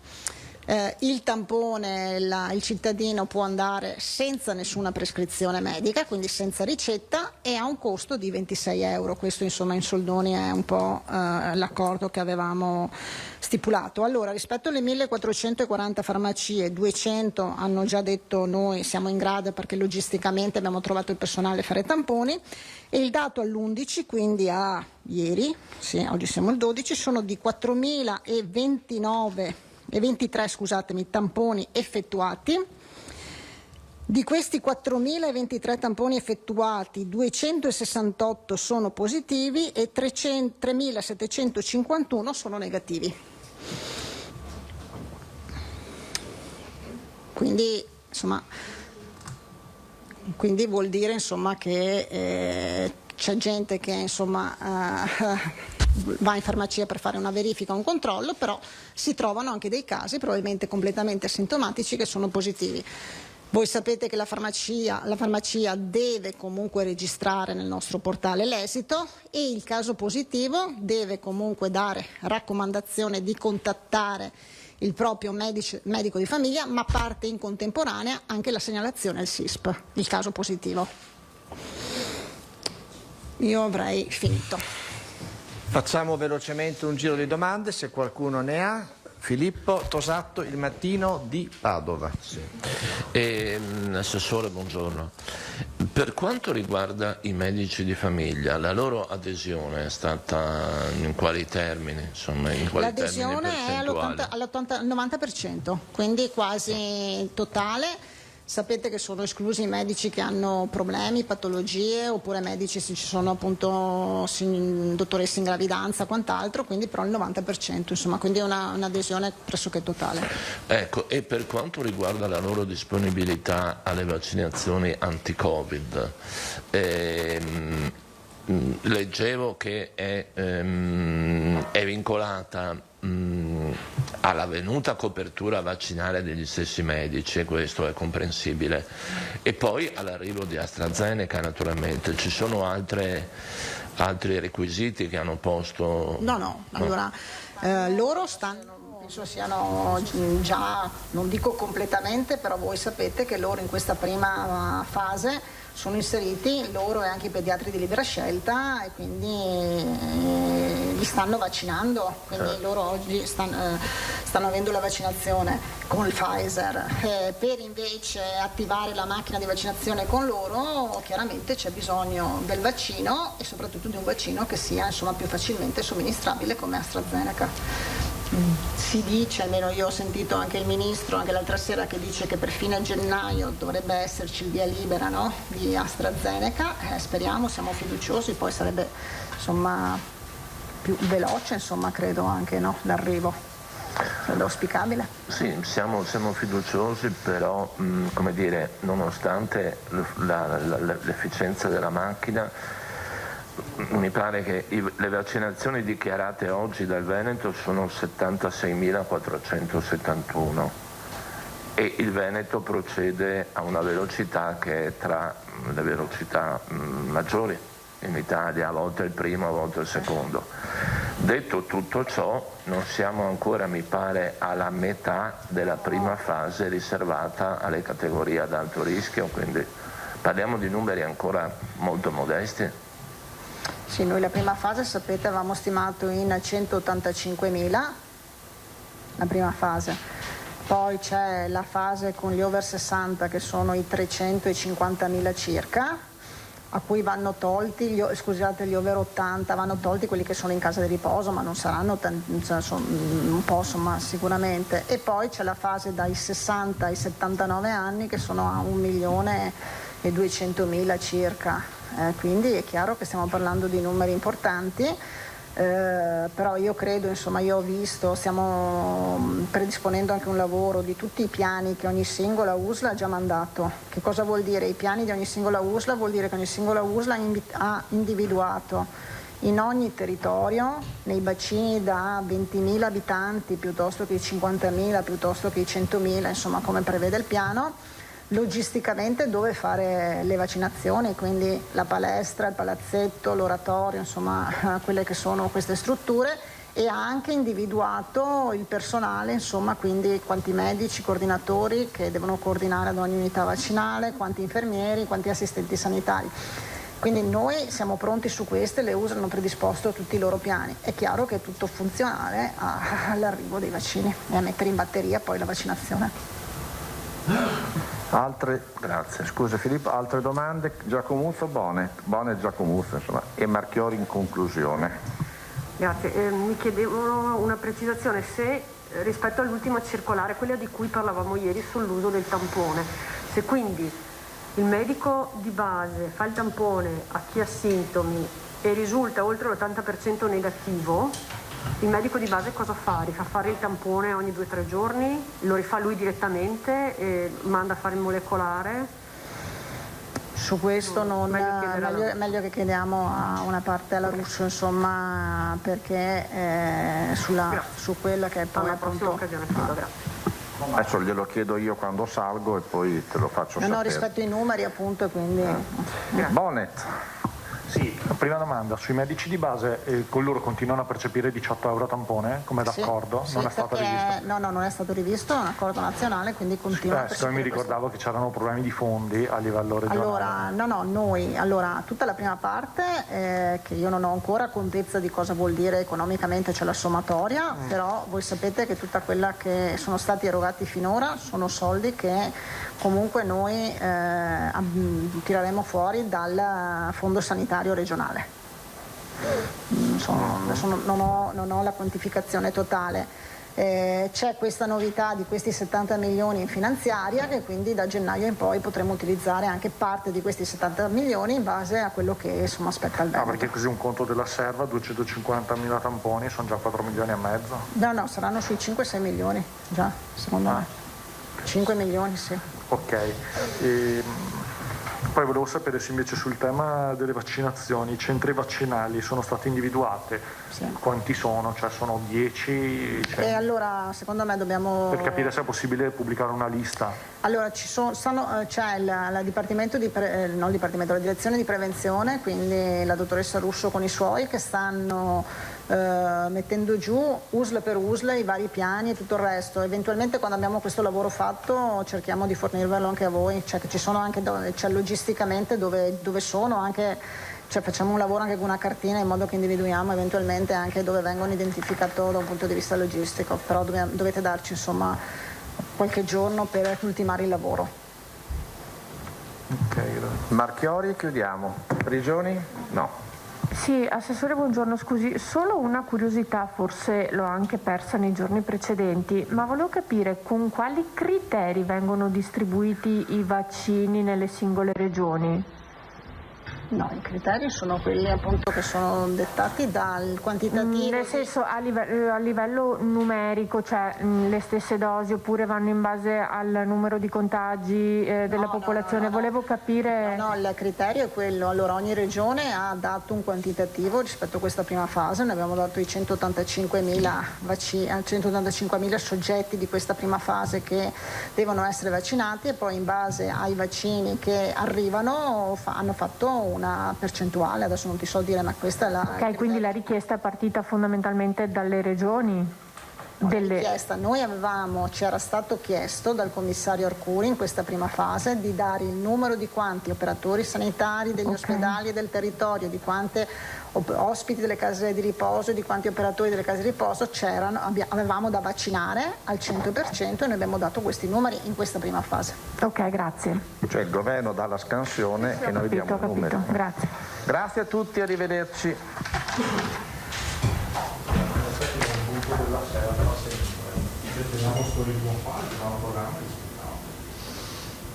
per chi ha il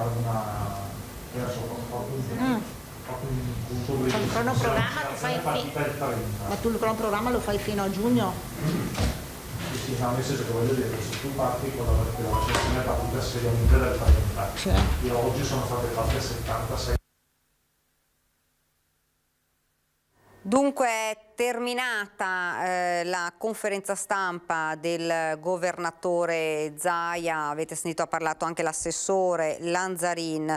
Fra le notizie importanti ovviamente ha dato i numeri quotidiani del report regionale. L'importante, dice Zaia, la curva delle dimissioni è maggiore di quella dei ricoveri da qualche giorno.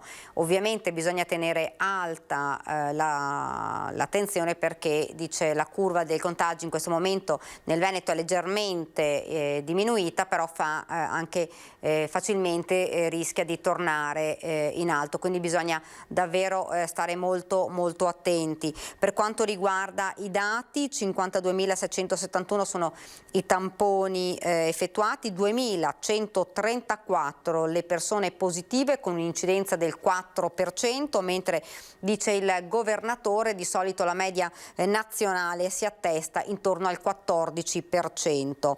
289.835 sono i positivi al 21 di febbraio, 84.725 invece i positivi ad oggi. Per quanto riguarda i ricoveri nel Veneto sono 3.419, di cui 3.028 si trovano in area non critica, mentre 391 sono le persone che sono ricoverate nel Veneto in terapia intensiva, con un meno 10.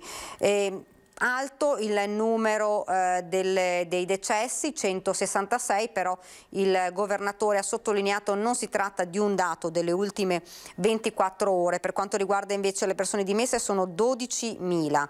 Poi ha parlato dei vaccini dicendo che attualmente sono stati vaccinati 76.471 veneti, ha parlato anche con Arcuri proprio per le vaccinazioni, per le dosi che dovrebbero arrivare nel Veneto. Dice ovviamente siamo preoccupati perché adesso parte anche la seconda dose delle vaccinazioni, per cui si stanno attendendo le dosi delle varie case farmaceutiche. La cosa importante è che abbiamo detto anche prima, sono arrivate le dosi da Moderna, sono arrivate a Roma, dovrebbero presto essere anche consegnate nelle varie regioni, e questo insomma dà un altro po' di respiro almeno fino alla fine della settimana. Poi si attendono ovviamente le altre dosi. Ha parlato anche della problematica dei baristi. Sappiamo insomma che potrebbe, sembra quasi certo ma ancora non è definitivo, il fatto che i baristi non potranno fare più l'asporto dopo le 18, una situazione che mette davvero in ginocchio una categoria, e quindi dice dobbiamo assolutamente vaccinare più velocemente e insomma tornare ad una normalità, quella che in questo momento non c'è, dice Luca Zaia. Poi ha parlato anche, dice, un vaccino che non si conosce, è un virus che non si conosce. Ha parlato di una famiglia, dicendo appunto che due persone giovani di 50 anni si trovano ricoverate dello stesso nucleo familiare in terapia intensiva, un'altra persona di circa 40 anni invece purtroppo è morta. Dice è una situazione difficile, dice il mondo intero in questo momento con questo virus è nel caos, e quindi la vaccinazione è la cosa più importante per cercare di tornare ad una situazione di normalità, di tranquillità.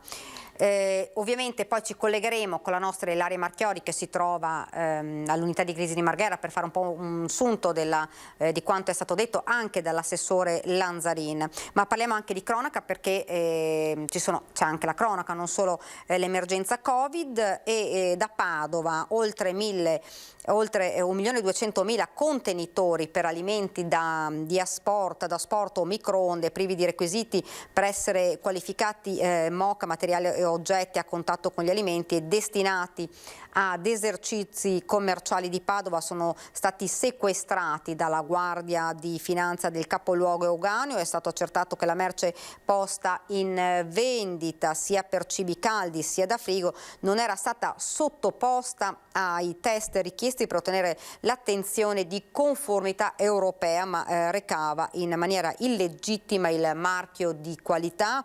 L'imprenditore, un cittadino cinese, non avendo alcun costo per ottenere le certificazioni previste, poteva praticare dei prezzi di vendita inferiori a quello in realtà medi di mercato. I prodotti del valore stimato di 2 milioni di euro sono stati ritirati dal commercio e sottoposti a sequestro, mentre il titolare è stato denunciato alla Procura della Repubblica. Ed ancora la cronaca, all'alba di questa mattina la squadra mobile di Trento, coordinata dal servizio centrale operativo in collaborazione con le squadre mobili di Brescia, Verona e Vicenza, sta eseguendo 16 arresti ed altrettante perquisizioni a carico di soggetti di nazionalità nigeriana, promotori ed associati ad un sodalizio criminale dedito al controllo dello spaccio di droga nel capoluogo Trentino. Queste dunque le notizie. Un'altra notizia prima di dare la pubblicità: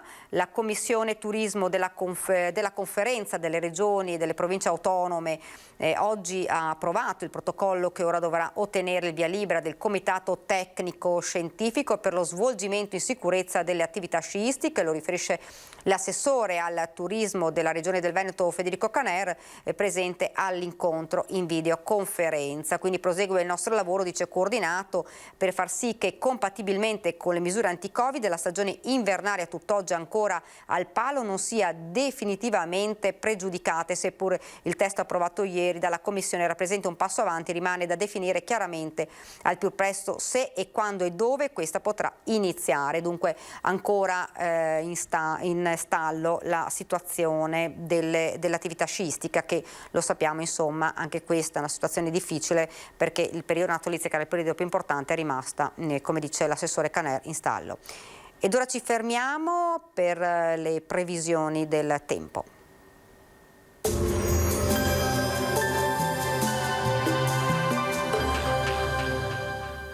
Benetton, centro assistenza tecnica per caldaia a gas, condizionatori e termoregolazioni. Dal 1976, al vostro servizio con professionalità e cortesia. Benvenuti al meteo. Temporanea stabilità sul nostro territorio, bel tempo dunque, ma sempre con un clima piuttosto rigido. Il dettaglio di martedì 12 gennaio. Sul Veneto precipitazioni assenti, avremo un ampio soleggiamento, il cielo si presenterà poco nuvoloso con ampi spazi di sereno e alcune fasi di nuvolosità. Nelle ore più fredde non si esclude anche qualche occasionale banco di nebbia in pianura, qualche fiocco di neve sulle Dolomiti settentrionali alla sera. Clima molto freddo, come detto, con temperature minime sotto lo zero ovunque, valori massimi compresi invece tra i 2 e i 4 gradi all'incirca. Ci spostiamo ora sul Friuli Venezia Giulia, anche qui tanto sole su tutti i settori, solo con qualche velatura e locali addensamenti, ma saranno del tutto innocui. Temperature minime intorno a -1 grado, massime sui 3-5 gradi. Uno sguardo infine alla situazione del Trentino Alto Adige, poche novità, asciutto e soleggiato anche qui su tutti i settori, con cielo sereno, locali nevicate a bassa quota sui settori di confine. Temperature minime sui -3, -2 gradi, massime invece sui 3 gradi all'incirca. Dal meteo di Antenna 3 per ora è tutto, grazie per l'attenzione e arrivederci al prossimo aggiornamento.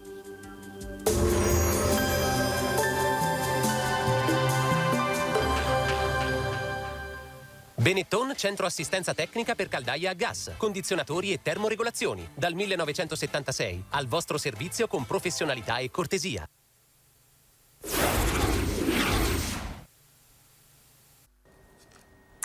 Rieccoci nuovamente in studio, siamo ancora in diretta e dovremmo subito collegarci, ve lo presento, se lo vedo nello schermo, il Presidente del Consiglio regionale del Veneto, ecco qua che lo vedo, Roberto Ciambetti, buongiorno. Buongiorno a voi, a lei e a tutti i telespettatori. Buongiorno. Allora, la faccio stare proprio pochissimo tempo perché ci colleghiamo anche con l'unità di crisi di Marghera, dove per noi ci sono Ilaria Marchiori e Sandro Ponchio, per fare un po' la sintesi di quello che è stato detto oggi dal governatore Zaia. Ilaria. Sì, eccoci qui Daniela, buongiorno a tutti i telespettatori e anche al Presidente Ciambetti in studio. Sarò breve, si è parlato moltissimo di vaccinazioni, il Presidente Zaia ha aperto il punto stampa odierno dicendo che c'è una lieve, un lieve timido rallentamento, ma questo non significa assolutamente che si debba abbassare la guardia, anzi ha voluto ribadire ancora quanto sia fondamentale e importantissimo rispettare tutte le regole, perché ci vuole pochissimo per ritornare a far crescere i dati che in questo momento si stanno lievemente abbassando. È tornato sul tema economico riconoscendo l'importanza e soprattutto riconoscendo la disperazione da parte degli imprenditori e di chi in questo momento gestisce bar e ristoranti, e tornando ad affrontare il tema dei ristori che sono fondamentali, questioni di cui si è parlato tantissimo negli ultimi tempi, ma oggi il governatore ha voluto ribadire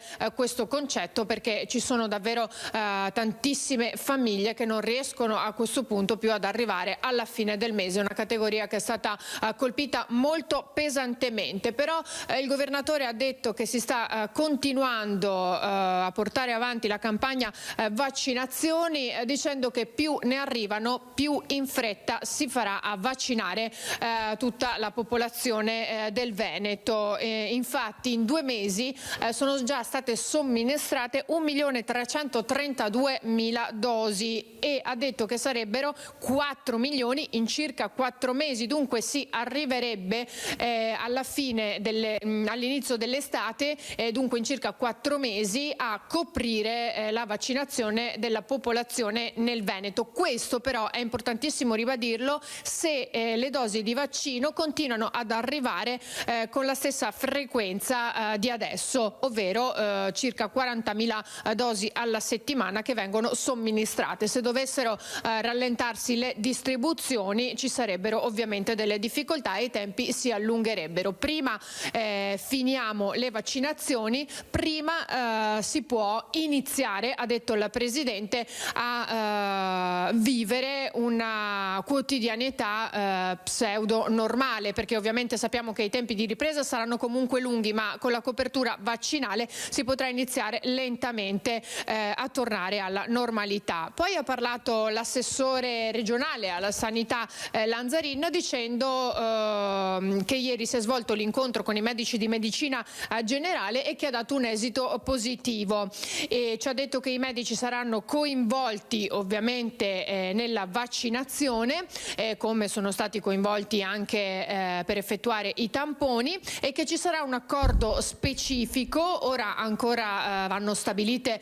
le modalità, ma che comunque si farà solamente nel momento in cui si saprà con certezza quante dosi vaccinali ci sono a disposizione, perché naturalmente se non ci sono i vaccini non ha nemmeno senso stipulare questo accordo. C'è speranza nell'arrivo di AstraZeneca, perché comunque è quel vaccino che non necessita della catena del freddo come gli altri due, in particolare come Pfizer, e quindi la speranza è che possa arrivare in fretta. Più vaccini ci saranno, prima si tornerà a vaccinarsi.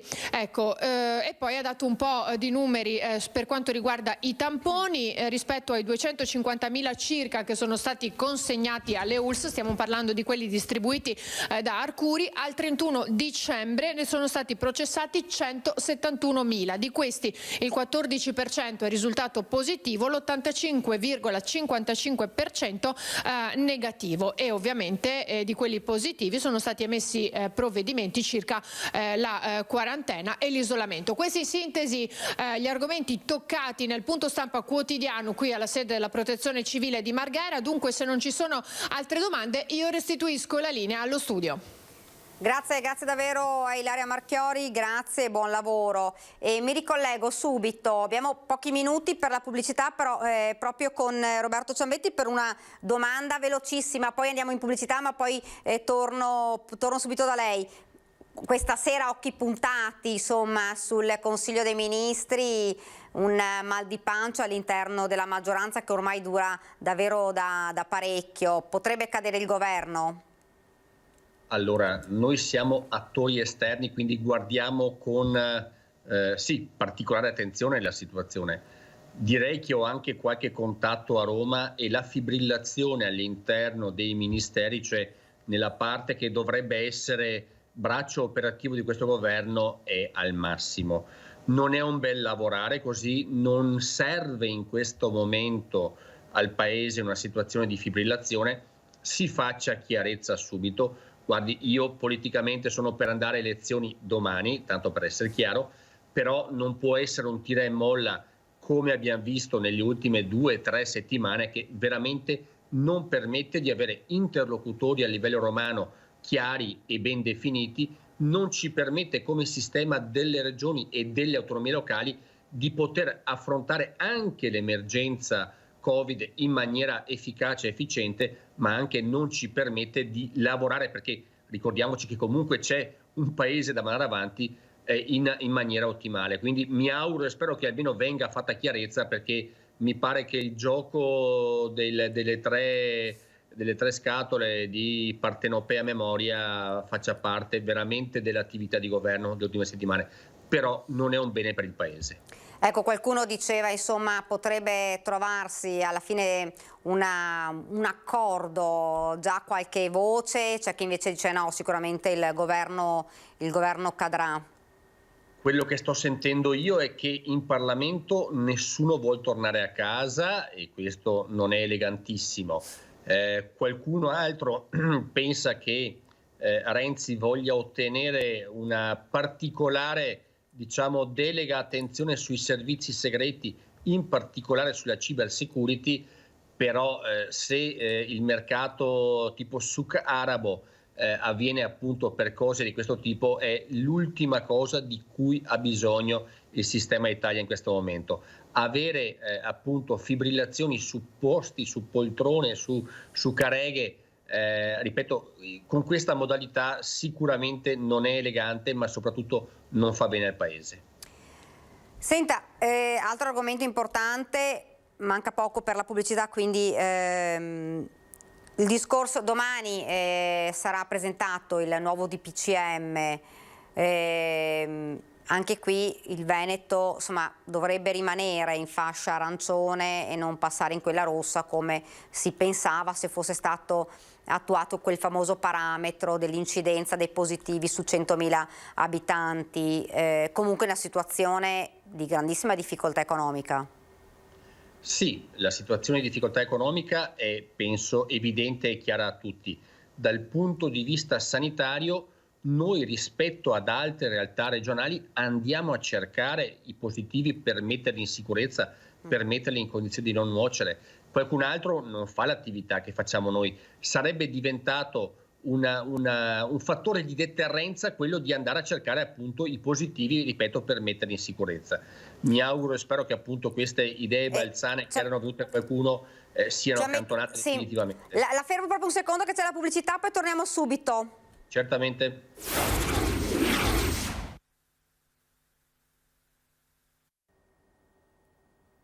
Rieccoci nuovamente in diretta. Dunque stavamo parlando con Roberto Ciambetti delle fasce. Dovrebbe il Veneto rimanere in fascia arancione? Probabilmente, tutto è da vedere. Domani presentazione del nuovo DPCM in Parlamento. Roberto Ciambetti, si diceva, situazione davvero difficile in questo momento, oltretutto c'è anche un po' l'esasperazione della gente con restrizioni, limitazioni che dureranno probabilmente ancora qualche settimana in fascia arancione, poi si vedrà. Ecco, io mi auguro appunto che il DPCM sia equilibrato, sia effettivamente applicabile e controllabile, perché se mettiamo tante limitazioni e poi non ci sono gli uomini per fare i controlli dovuti, è come non averlo fatto. Sto vedendo una grande insofferenza delle persone, e parlo dei comuni cittadini, rispetto al lockdown di marzo-aprile, forse perché appunto anche difficile reggere quel tipo di chiusura che abbiamo visto in primavera. Dicevamo prima, parametri che siano effettivamente utili, oggettivi, misurabili, ma appunto che servano ad affrontare la pandemia. Noi abbiamo un sistema sanitario che in questo momento sta reggendo molto bene, grazie a chi lavora all'interno degli ospedali, grazie a chi come noi ha programmato la struttura sanitaria veneta, come l'abbiamo fatto appunto negli ultimi anni, anche con provvedimenti importanti in Consiglio regionale, o quello che il Presidente Zaia, la Giunta, la signora Lanzarin fanno quotidianamente. Guarda caso il Veneto sembra in questo momento l'obiettivo di tante suggestioni, di tante iniziative, anche di tante così critiche da parte di qualcuno. In questo momento noi abbiamo ospedalizzato, penso, un numero importante di veneti, ma se si va a guardare rispetto ad altre regioni a livello nazionale, noi siamo al quinto posto, anche per decessi abbiamo un numero rispetto agli abitanti assolutamente contenuto. È cinico dirlo in maniera così, ma ripeto, se noi facciamo veramente dei numeri pensati e pesati, non abbiamo una situazione più difficile di altre realtà. Quindi mi auguro che i parametri che verranno applicati e previsti nel nuovo DPCM siano oggettivi, siano utili, siano anche statisticamente stati anche provati con delle simulazioni, perché in questo momento siamo in arancione, abbiamo visto il numero dei contagi che sta calando da qualche giorno, incrociamo le dita e raccomandiamo comunque alle persone di stare attente nel loro vivere normale, però ripeto, io sto vedendo il bicchiere mezzo pieno, quindi l'arancio ci sta, ma se continuiamo con questo trend probabilmente potremo anche migliorare. Sinceramente il rosso, vista la situazione, ripeto, sanitaria veneta, sarebbe una cosa ben oltre rispetto appunto alla realtà dei fatti. Ecco, fra l'altro lo stava appunto accennando lei, la direzione della curva dei contagi in questo momento da qualche giorno si sta abbassando. Ovviamente, dice il governatore, facciamo estrema attenzione perché il cambio potrebbe essere repentino, quindi in questo momento va leggermente meglio, ma mai insomma abbassare, diciamo, la guardia. E lei diceva prima, ovviamente più tamponi e più positivi si trovano. Ci sono regioni in cui si fanno meno tamponi, per cui ovviamente la differenza è anche su questo. Noi abbiamo messo in moto una macchina di verifica e controllo importantissima, lo avete penso mostrato anche voi con i vostri servizi. Un esempio è il punto tamponi in fiera a Vicenza dell'ULSS Berica, dove con ampi spazi, con modalità, chiamiamole anche, dico quasi a livello industriale, per verificare appunto la salute dei cittadini, si sono fatti decine di migliaia di tamponi, si gestiscono migliaia di tamponi al giorno in maniera efficace, efficiente e soprattutto produttiva.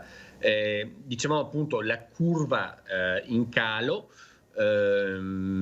tocchiamo ferro, guardiamo anche cosa sta avvenendo in altri paesi europei. Noi guardiamo con attenzione quello che avviene in Germania, con numeri importanti nelle ultime giornate, con un lockdown pesante partito ancora, mi pare, il 13 o 16 di dicembre. Guardiamo quello che sta avvenendo nel Regno Unito, con chiusure massicce che non hanno portato a efficaci, diciamo così, risultati dal punto di vista epidemiologico.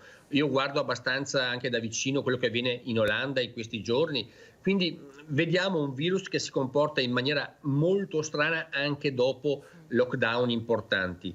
La soluzione è immunità di gregge, è vaccinazione la più diffusa possibile, e quindi speriamo che, mettendo in moto tutte queste possibilità che la scienza ci consente, di dare una copertura di immunità al maggior numero di persone possibili, specialmente a quelle le categorie più a rischio, per guardare ai prossimi mesi, io mi auguro, a una ripresa della normalità che necessita, per la salute fisica dei cittadini, per la salute economica dei nostri territori, anche per la salute psicologica, perché effettivamente restrizioni importanti fanno anche male, diciamo, al nostro idem sentire, al nostro vivere, che ripeto viene messo a dura prova da queste distanziamento più che sociale, distanziamento fisico che avviene fra tantissime persone, amici, parenti e quant'altro. Ecco, fra l'altro, Presidente, si parla di vaccinazioni, adesso la preoccupazione è che in realtà arrivino queste dosi, perché Moderna, l'abbiamo visto, insomma ne sono arrivate, però insomma le dosi non sono tantissime, e l'importante è che arrivino nelle regioni per poi continuare questa campagna, anche perché noi, lo dobbiamo ricordare, iniziamo già la seconda dose per tutto il personale ospedaliero. Sì, la macchina vaccinale messa in moto dalla nostra regione sta funzionando bene. Avete visto che appena arriva il materiale viene utilizzato in tempi brevi. Sicuramente non abbiamo le capacità che la Campania, che addirittura va oltre il 100% delle dosi consegnate. Non so come avvenga la moltiplicazione dei pani e dei pesci in questo caso, però ripeto, quello che abbiamo visto noi in Veneto è un sistema vaccinale che appena arriva il prodotto da utilizzare viene utilizzato appunto nel giro di qualche ora, di qualche giorno al massimo. Anche quello che si sta mettendo in moto per programmare la vaccinazione della popolazione dopo che verranno vaccinate le categorie a rischio, anche in questo caso quello che abbiamo visto che le ULSS stanno predisponendo, che l'assessore Lanzarini e il presidente Zaia stanno seguendo, è una macchina vaccinale che ci permetterebbe, se avessimo tutte le dosi a disposizione, in un paio di mesi, di 2 mesi e mezzo, di poter vaccinare tutti i 4 milioni e 900 mila abitanti del Veneto, che chi vorrà farne appunto uso, sicuramente la sanità veneta sarà in grado di gestire anche un'importante vaccinazione di massa come questa in tempi assolutamente veneti. Senta, gli insegnanti chiedevano, insomma, insegnanti bidelli, di essere vaccinati prima, insomma, per poter poi ripartire con il riavvio della scuola. Soprattutto parliamo ovviamente delle superiori che, ricordiamo, sono ferme fino al 1° febbraio. Secondo lei questa potrebbe essere un'ipotesi, insomma, cavalcabile, anche se, insomma, si è già detto che in realtà si continuerà con la scaletta, insomma, delle vaccinazioni a seconda delle categorie maggiormente a rischio? È un'ipotesi assolutamente interessante, però lo ricordo anche in questa sede, noi stiamo seguendo un piano vaccinale nazionale. Si è voluto da parte del Ministero centralizzare e assumere, diciamo, le decisioni importanti sull'utilizzo di vaccini a livello centrale, naturalmente parlandone con le regioni, però in questo momento le priorità che ci sono date dal governo prevedono categorie e personale infermieristico sanitario e delle case di riposo RSA, prevedono ultra ottantenni e poi a scalare i settantenni, e qua fino a metà febbraio penso saremo impegnati con questo tipo di categorie. Quella degli insegnanti mi sembra una cosa da valutare, però deve essere il livello nazionale che appunto cambia l'attuale piano di vaccinazione, perché, ripeto, in questo momento le priorità date dal Ministero sono altre. È una cosa assolutamente interessante. Dal mio punto di vista i ragazzi prima tornano a scuola in sicurezza, meglio è. La situazione attuale, e lo abbiamo visto già dalla riapertura delle scuole a metà settembre, con i primi contagi diventare importanti ai primi di ottobre, le scuole purtroppo, e non per colpa dei ragazzi, ma purtroppo sono un fattore di esplosione del contagio, quindi va benissimo che i ragazzi tornino a lavorare in presenza nelle proprie aule, ma deve essere fatto in assoluta sicurezza. Sicuramente prima insegnanti e personale ATA, però ripeto, dobbiamo permettere a chi entra in una classe e ci sta dentro per 5-6 ore di essere sicuro, di essere in un ambiente tranquillo e di poter lavorare, studiare e guardare al futuro con serenità. Senta, poi io vorrei magari subito dopo la pubblicità vedere un servizio che avevamo realizzato noi, perché c'è una delle categorie, insomma, che è già stata penalizzata ormai da mesi, che è quella degli esercenti, dei baristi, adesso ovviamente anche i ristoratori, ma in questo caso dei baristi, perché c'è la, non diciamo conferma, ma quasi conferma della insomma, possibilità di bloccare l'asporto dopo le 18 per tutti i bar, che in realtà, insomma, hanno lavorato anche dopo le 18, proprio qualcuno si è proprio organizzato, e adesso c'è un po' di caos, molta rabbia, si stanno organizzando delle manifestazioni di protesta. Ci fermiamo per un attimo di pubblicità, poi facciamo vedere il servizio e lo commentiamo insieme. Grazie.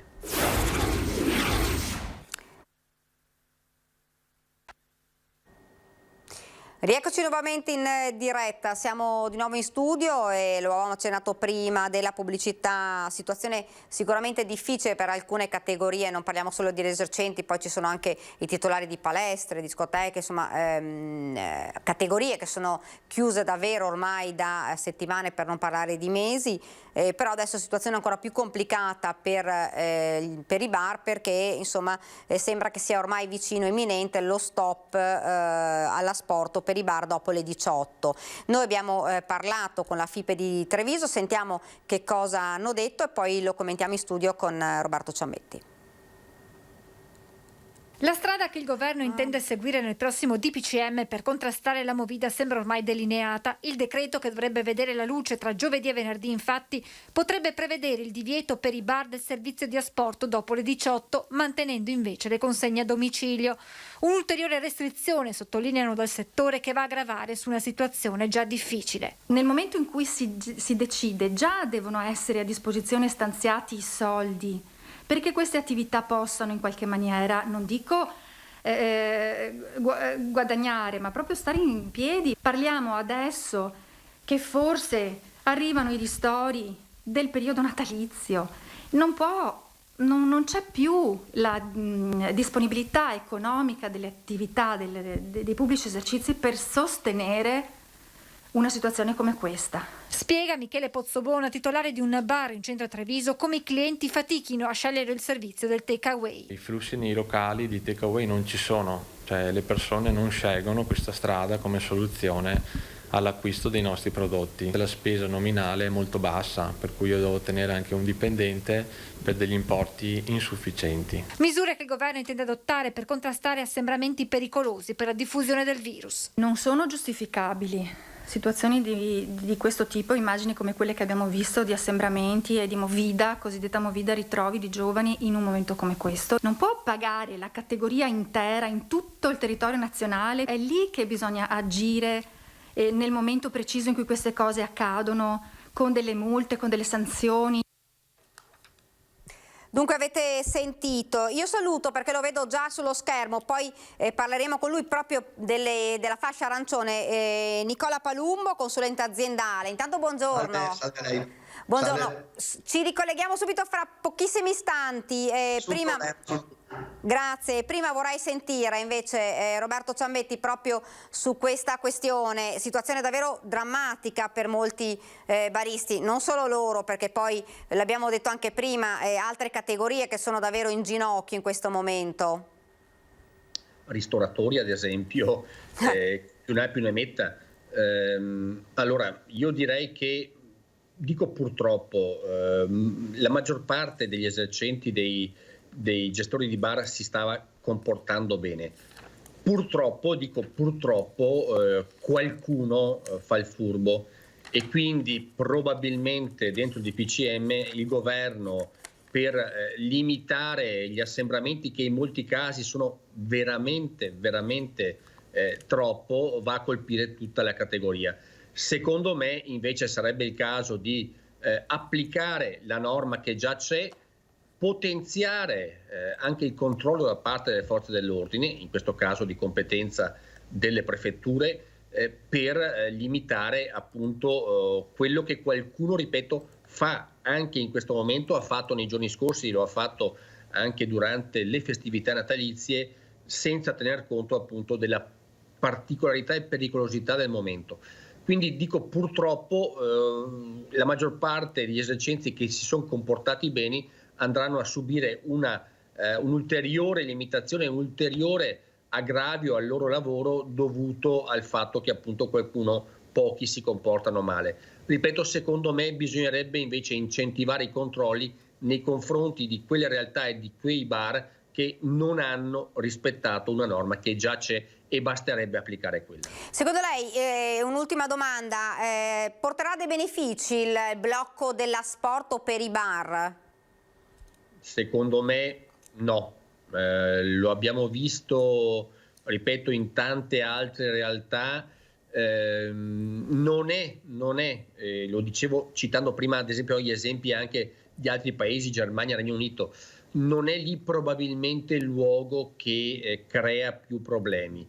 Io lo dico fin da marzo, forse il luogo dove è più pericoloso andare in questo momento è fare la spesa al supermercato, e vedo ancora tantissime persone che si presentano all'entrata in 2 o 3 per nucleo familiare, non capendo che vanno in una situazione anche a rischio.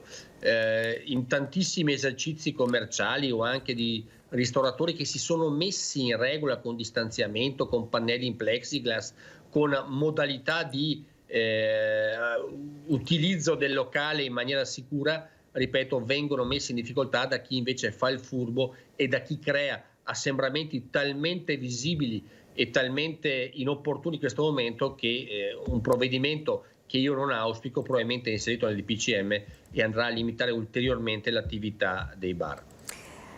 La ringrazio, grazie davvero. Grazie a voi. Grazie, buon lavoro. Altrettanto. Dunque, ci colleghiamo subito perché lo abbiamo presentato pochi istanti fa, Nicola Palumbo, consulente aziendale. Buongiorno.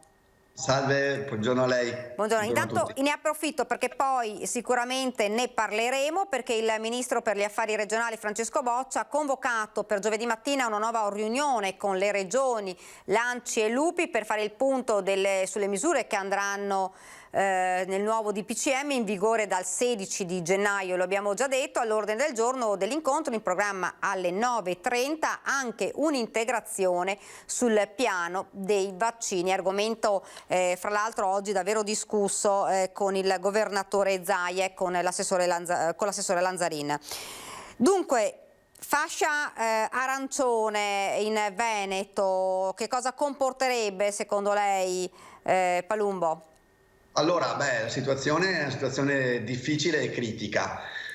Faccio notare solo che per una volta è venuta meno la contemporaneità tra chiusure e ristori economici. Fino al 23 di dicembre, quando si chiudeva una regione e la si faceva divenire arancione o rossa, scattavano ristori automatici. Noi non lo sappiamo perché siamo sempre stati gialli, e ricorderà anche quella polemica per cui anche chi era in fascia gialla forse avrebbe necessitato di sostegni, però oggi ne avremo diritto.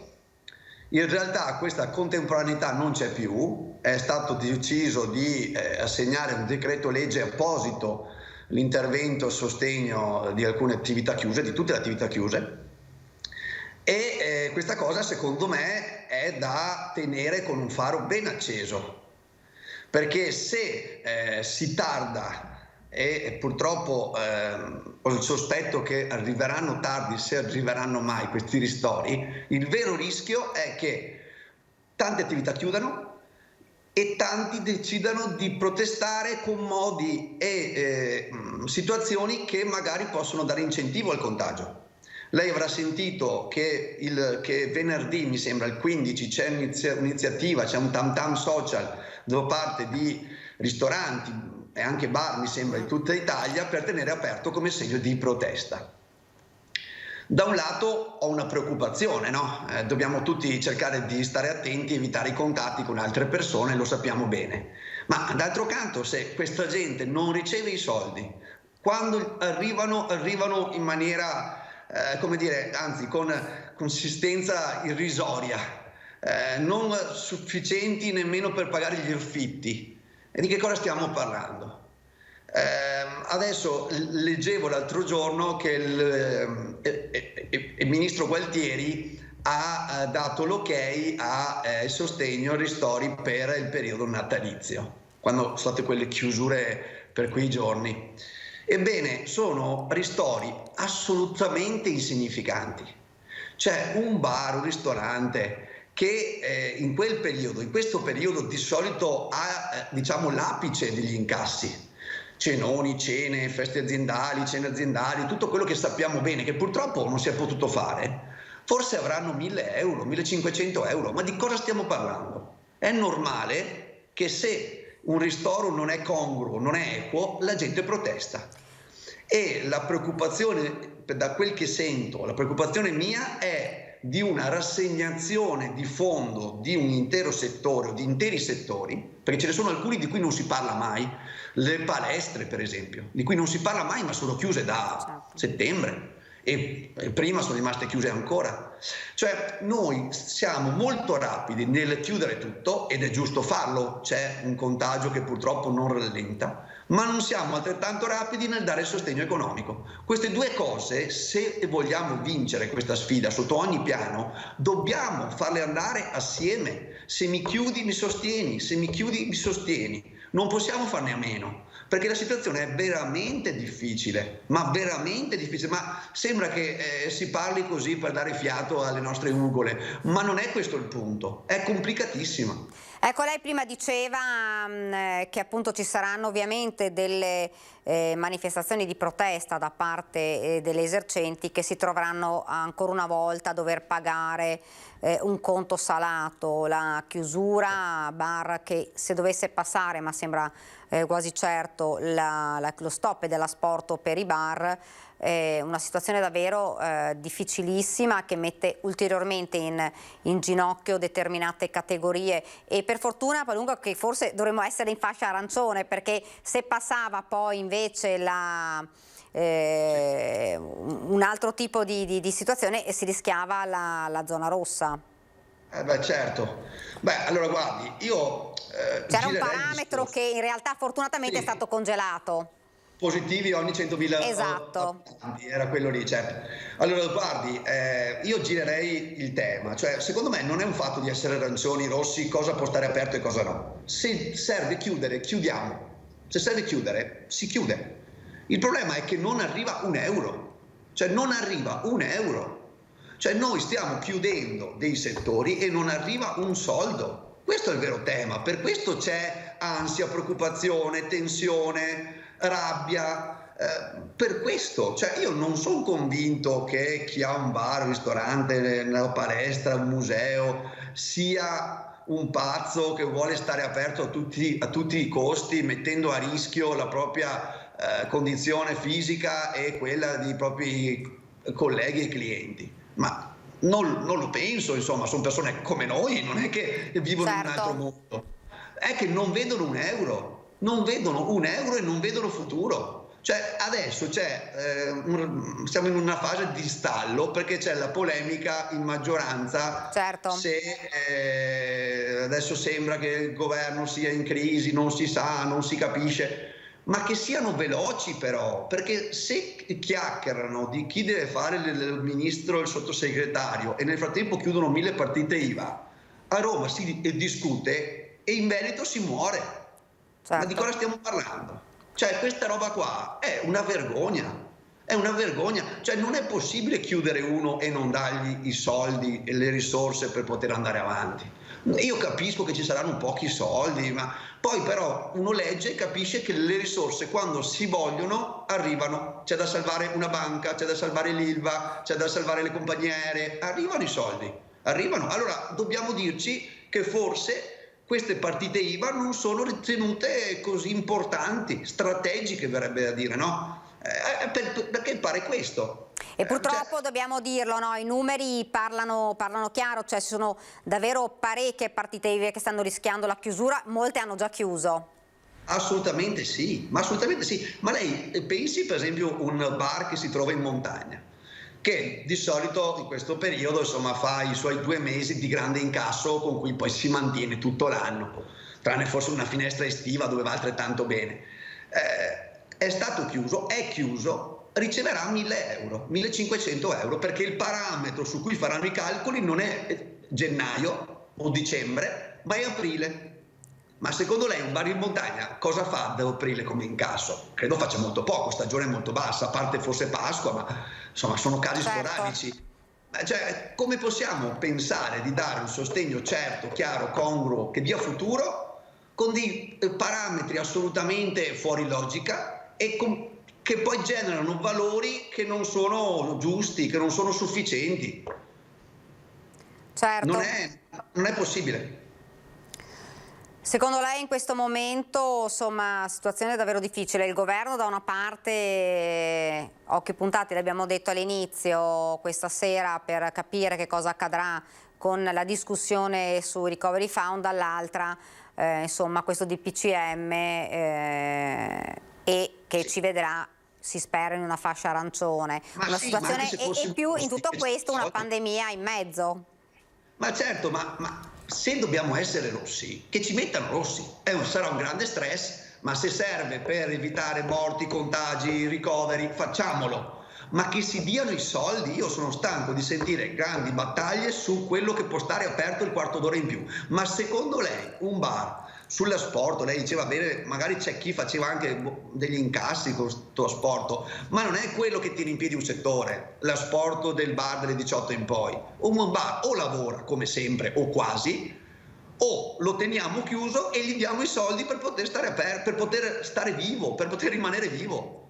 Cioè, siamo qui a discutere sulla mezz'ora in più, la cosa in più che non sposta quasi niente in termini di sostenibilità economica, e ci scordiamo dell'aspetto più importante, che è quello di dire: scusami, per stare in piedi, per vivere ancora, di che cosa hai bisogno?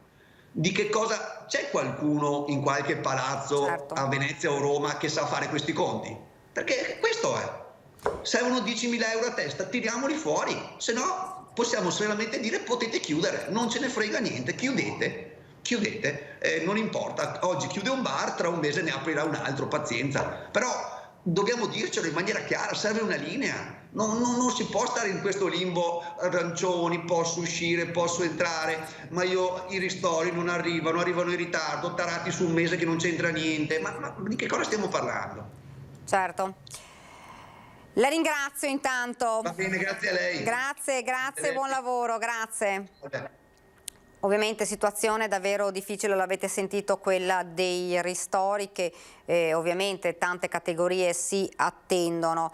Il Veneto, intanto dice il governatore Zaia, il Veneto partirà con le vaccinazioni di Moderna, ricordiamo sono arrivate a Roma, dice un lotto dei vaccini è arrivato in regione, lo ha annunciato il presidente Luca Zaia, che sul vaccino ripone molte speranze, contiamo molto sul vaccino, serve la via d'uscita e speriamo che risolva questa situazione. Zaia conta molto sul via libera anche di AstraZeneca, che ci permetterà di fare più vaccinazioni di massa. Se dovessero esserci queste forniture di vaccini settimanali come quelle registrate, potremmo vaccinare i veneti entro fine settembre. Gli over 70 saranno vaccinati entro fine aprile. Ho sentito il ministro Speranza e il commissario Arcuri che confermano che non ci saranno problemi per la fornitura. Zaia conta molto sulla macchina della sanità veneta, che è stata in grado di fare 9.000 vaccini al giorno, e anche sull'esperienza maturata con i vaccini anti-influenzali quasi raddoppiati rispetto all'anno scorso. Questa dunque le notizie relative ai vaccini. Ma adesso vi raccontiamo però la storia, una storia di speranza, la storia della piccola Alice, nata il 4 gennaio. La sua mamma prima del parto scopre di essere positiva al Covid, ma lei nasce ed è negativa. Sentiamo. Che finalmente sono diventata negativa. È il secondo tampone negativo, quindi ufficialmente sono negativa. Adesso Francesca, Riccardo e la piccola Alice possono tirare un sospiro di sollievo, abbracciarsi e baciarsi. Per questa bellissima famigliola di Albignasego il 2021 è iniziato in modo davvero insolito. Il 4 gennaio è nata la loro primogenita, una bambina figlia del lockdown. Francesca però il 31 dicembre, sottoponendosi al tampone obbligatorio in vista del parto, ha scoperto di essere positiva al Covid. L'idea un po' di avere il papà in sala parto che mi supportava, eccetera. E da un momento all'altro, da un giorno all'altro in realtà, dover rivoluzionare insomma quelle che erano un po' le mie aspettative, insomma non è stato molto facile, anche perché soprattutto c'era la paura che magari potesse essere positiva anche la bambina. Uno shock. Il marito Riccardo, risultato negativo, è stato costretto in quei giorni all'isolamento e non ha potuto nemmeno accompagnare la moglie in ospedale a Padova. Quindi abbiamo dovuto chiamare la Croce Verde, che si sono bardati proprio come si vede in televisione, no? Tutte quelle integrali, la mascherina, la visiera, eccetera, e sono venuti a prendermi in ambulanza. Nonostante fosse isolata nella sua stanza, la neomamma non si è mai sentita sola durante i suoi giorni in ospedale. Ogni turno venivano almeno una volta o le ostetriche o le infermiere del nido o i medici a trovarmi, e poi stavamo tanto in contatto cellulare, quindi per qualsiasi cosa loro mi chiamavano, io le chiamavo, cioè non mi sono proprio sentita abbandonata nemmeno un secondo, anche se ero in realtà completamente isolata. Alice è nata il 4 gennaio, bellissima, sana, soprattutto negativa al Covid. Il papà l'ha potuta abbracciare 4 giorni più tardi e in pochi minuti, visto che mamma Francesca doveva rimanere isolata, a parte allattare, ha imparato a fare tutto. Avrei preferito se ci fosse stato un libretto di istruzioni, ma a quanto pare non c'era. No, Francesca che doveva stare chiusa nella camera e magari io che ero in difficoltà, impacciato anche nei movimenti, nel tenere la bambina, le robe, lei allora dall'altra stanza mi spiegava come dovevo fare. Allora io avevo l'auricolare, no? E mi spiegava, no, devi fare così, insomma è stata una roba abbastanza, in termini logistici, ecco, abbastanza complicata. Adesso Alice dorme beata come un piccolo koala sul petto del suo papà, con la sua mamma vicina, ignara di tutto. Un giorno le racconteranno di questi giorni così strani, di cui lei però fortunatamente ricorderà solo gli abbracci. Ed ora una notizia che arriva da Treviso, ne avevamo parlato anche nei giorni scorsi con un po' lo sfogo del direttore generale dell'ULSS 2 Marca Trevigiana, Francesco Benazzi, che aveva appunto detto molte persone che si trovano in quarantena o in isolamento fiduciario non rispettano il fatto di rimanere a casa, ma alcuni cittadini, ovviamente non tutti, escono e ai controlli non vengono trovati nelle abitazioni ed ora c'è una notizia che arriva appunto da Treviso. Treviso come il grande fratello, striscione contro il sindaco, le mascherine tricolori rivendicano il gesto con un comunicato ufficiale, blitz contro la decisione di usare il targa system per individuare i positivi che violano la quarantena. Questa è la notizia, dunque non sono d'accordo queste persone con il fatto di identificare le persone in base alla targa system per vedere, insomma, per evitare di trovare poi persone fuori dall'abitazione, invece dovrebbero rimanere all'interno, e dice sempre, queste persone dicono, e questo per scoprire ovviamente i furbetti della quarantena, dice non bastano le restrizioni del governo, continuano le mascherine tricolori, il coprifuoco e le festività abolite, ci mancava il controllo totale del libero cittadino, che libero ormai non è più. Questa dunque è la notizia. Dunque ovviamente l'abbiamo detto, c'è anche una situazione di malessere proprio dei cittadini e di ormai di esasperazione. È un anno che è iniziata questa pandemia, è un anno dunque di limitazioni, di difficoltà nel vivere la vita quotidiana, per cui con l'andare del tempo ovviamente anche gli animi si esasperano, e questa ne è una dimostrazione. D'altronde è anche vero che le persone dovrebbero cercare di avere un po' più di responsabilità, e quindi chi è positivo o chi è in isolamento domiciliare, peggio ancora per chi è in quarantena, persone devono rimanere a casa. L'abbiamo detto più volte, perché il rischio che questa curva, che in questo momento è leggermente in diminuzione, invece possa poi con il tempo, come diceva anche il governatore Zaia, anzi repentinamente tornare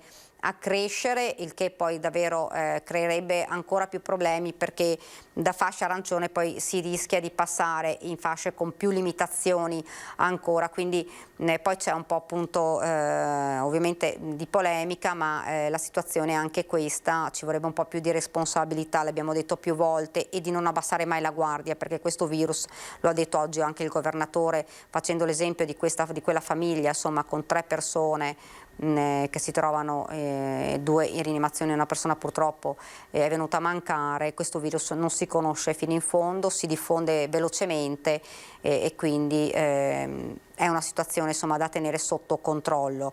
Avevamo anche chiesto, insomma, nel Vicentino, qualora ci fosse stata l'ipotesi poi di passare in una zona rossa, che cosa avrebbero pensato, insomma sembra scongiurata questa ipotesi, però insomma che cosa avrebbero pensato a tornare in una situazione di grandi limitazioni come quelle in una zona rossa. Sentiamo che cosa ci hanno risposto. La zona rossa dispiace averla, ma a questo punto è meglio di sì, perché secondo me avremmo dovuto essere zona arancione già da prima, non gialla. Avrebbe dovuto prendere i provvedimenti già da prima. È questione di categorie di età, secondo me. A me starebbe bene la zona rossa. Per me, pur di aprire le scuole, pur di dare sicurezza di lavoro, me ne starei anche un mese chiusa dentro. Ci sono già parecchie restrizioni, dopo non c'è tanta gente, sì, soltanto questo viale qua, insomma. Non credo, se no è meglio che stiamo carcerato in che niente. Dopo vedo che le mascherine ce l'hanno tutti quanti. Ovviamente no, non la vorrei, però se dovesse essere necessario sì, dà fastidio la limitazione a livello sociale, quello sì, nel senso che è da mesi che viviamo tutti con io personalmente ho dovuto restringere per forza di cose le mie frequentazioni sociali, quindi ho una vita molto più limitata rispetto a prima. Questo, la limitazione della libertà e anche l'impossibilità di avere una vita sociale come prima. Per me sì. Forse sì, forse no, non so. Perché forse sì e perché forse no? Giusto, perché così si rallenta il contagio. No, perché siamo in croce tutti quanti, quindi, ma comunque se ci vuole, ci vuole. Secondo lei ci vuole? Credo di sì. E secondo lei le persone stanno rispettando la zona arancione o poco? Pochino, ci sono tanti che non osservano scrupolosamente le norme. Al momento sì, secondo me sì. Ci vorrebbe tutta Italia. Insomma, persone che a questo punto vorrebbero una limitazione maggiore, entrare in fascia rossa, ma per cercare poi di uscire definitivamente da questa situazione davvero difficile, che non è solo italiana o veneta, ma è mondiale. Le morti sono quasi triplicate per Covid rispetto a marzo e così da un'agenzia funebre della Riviera del Brenta. Sentite che cosa ci hanno detto.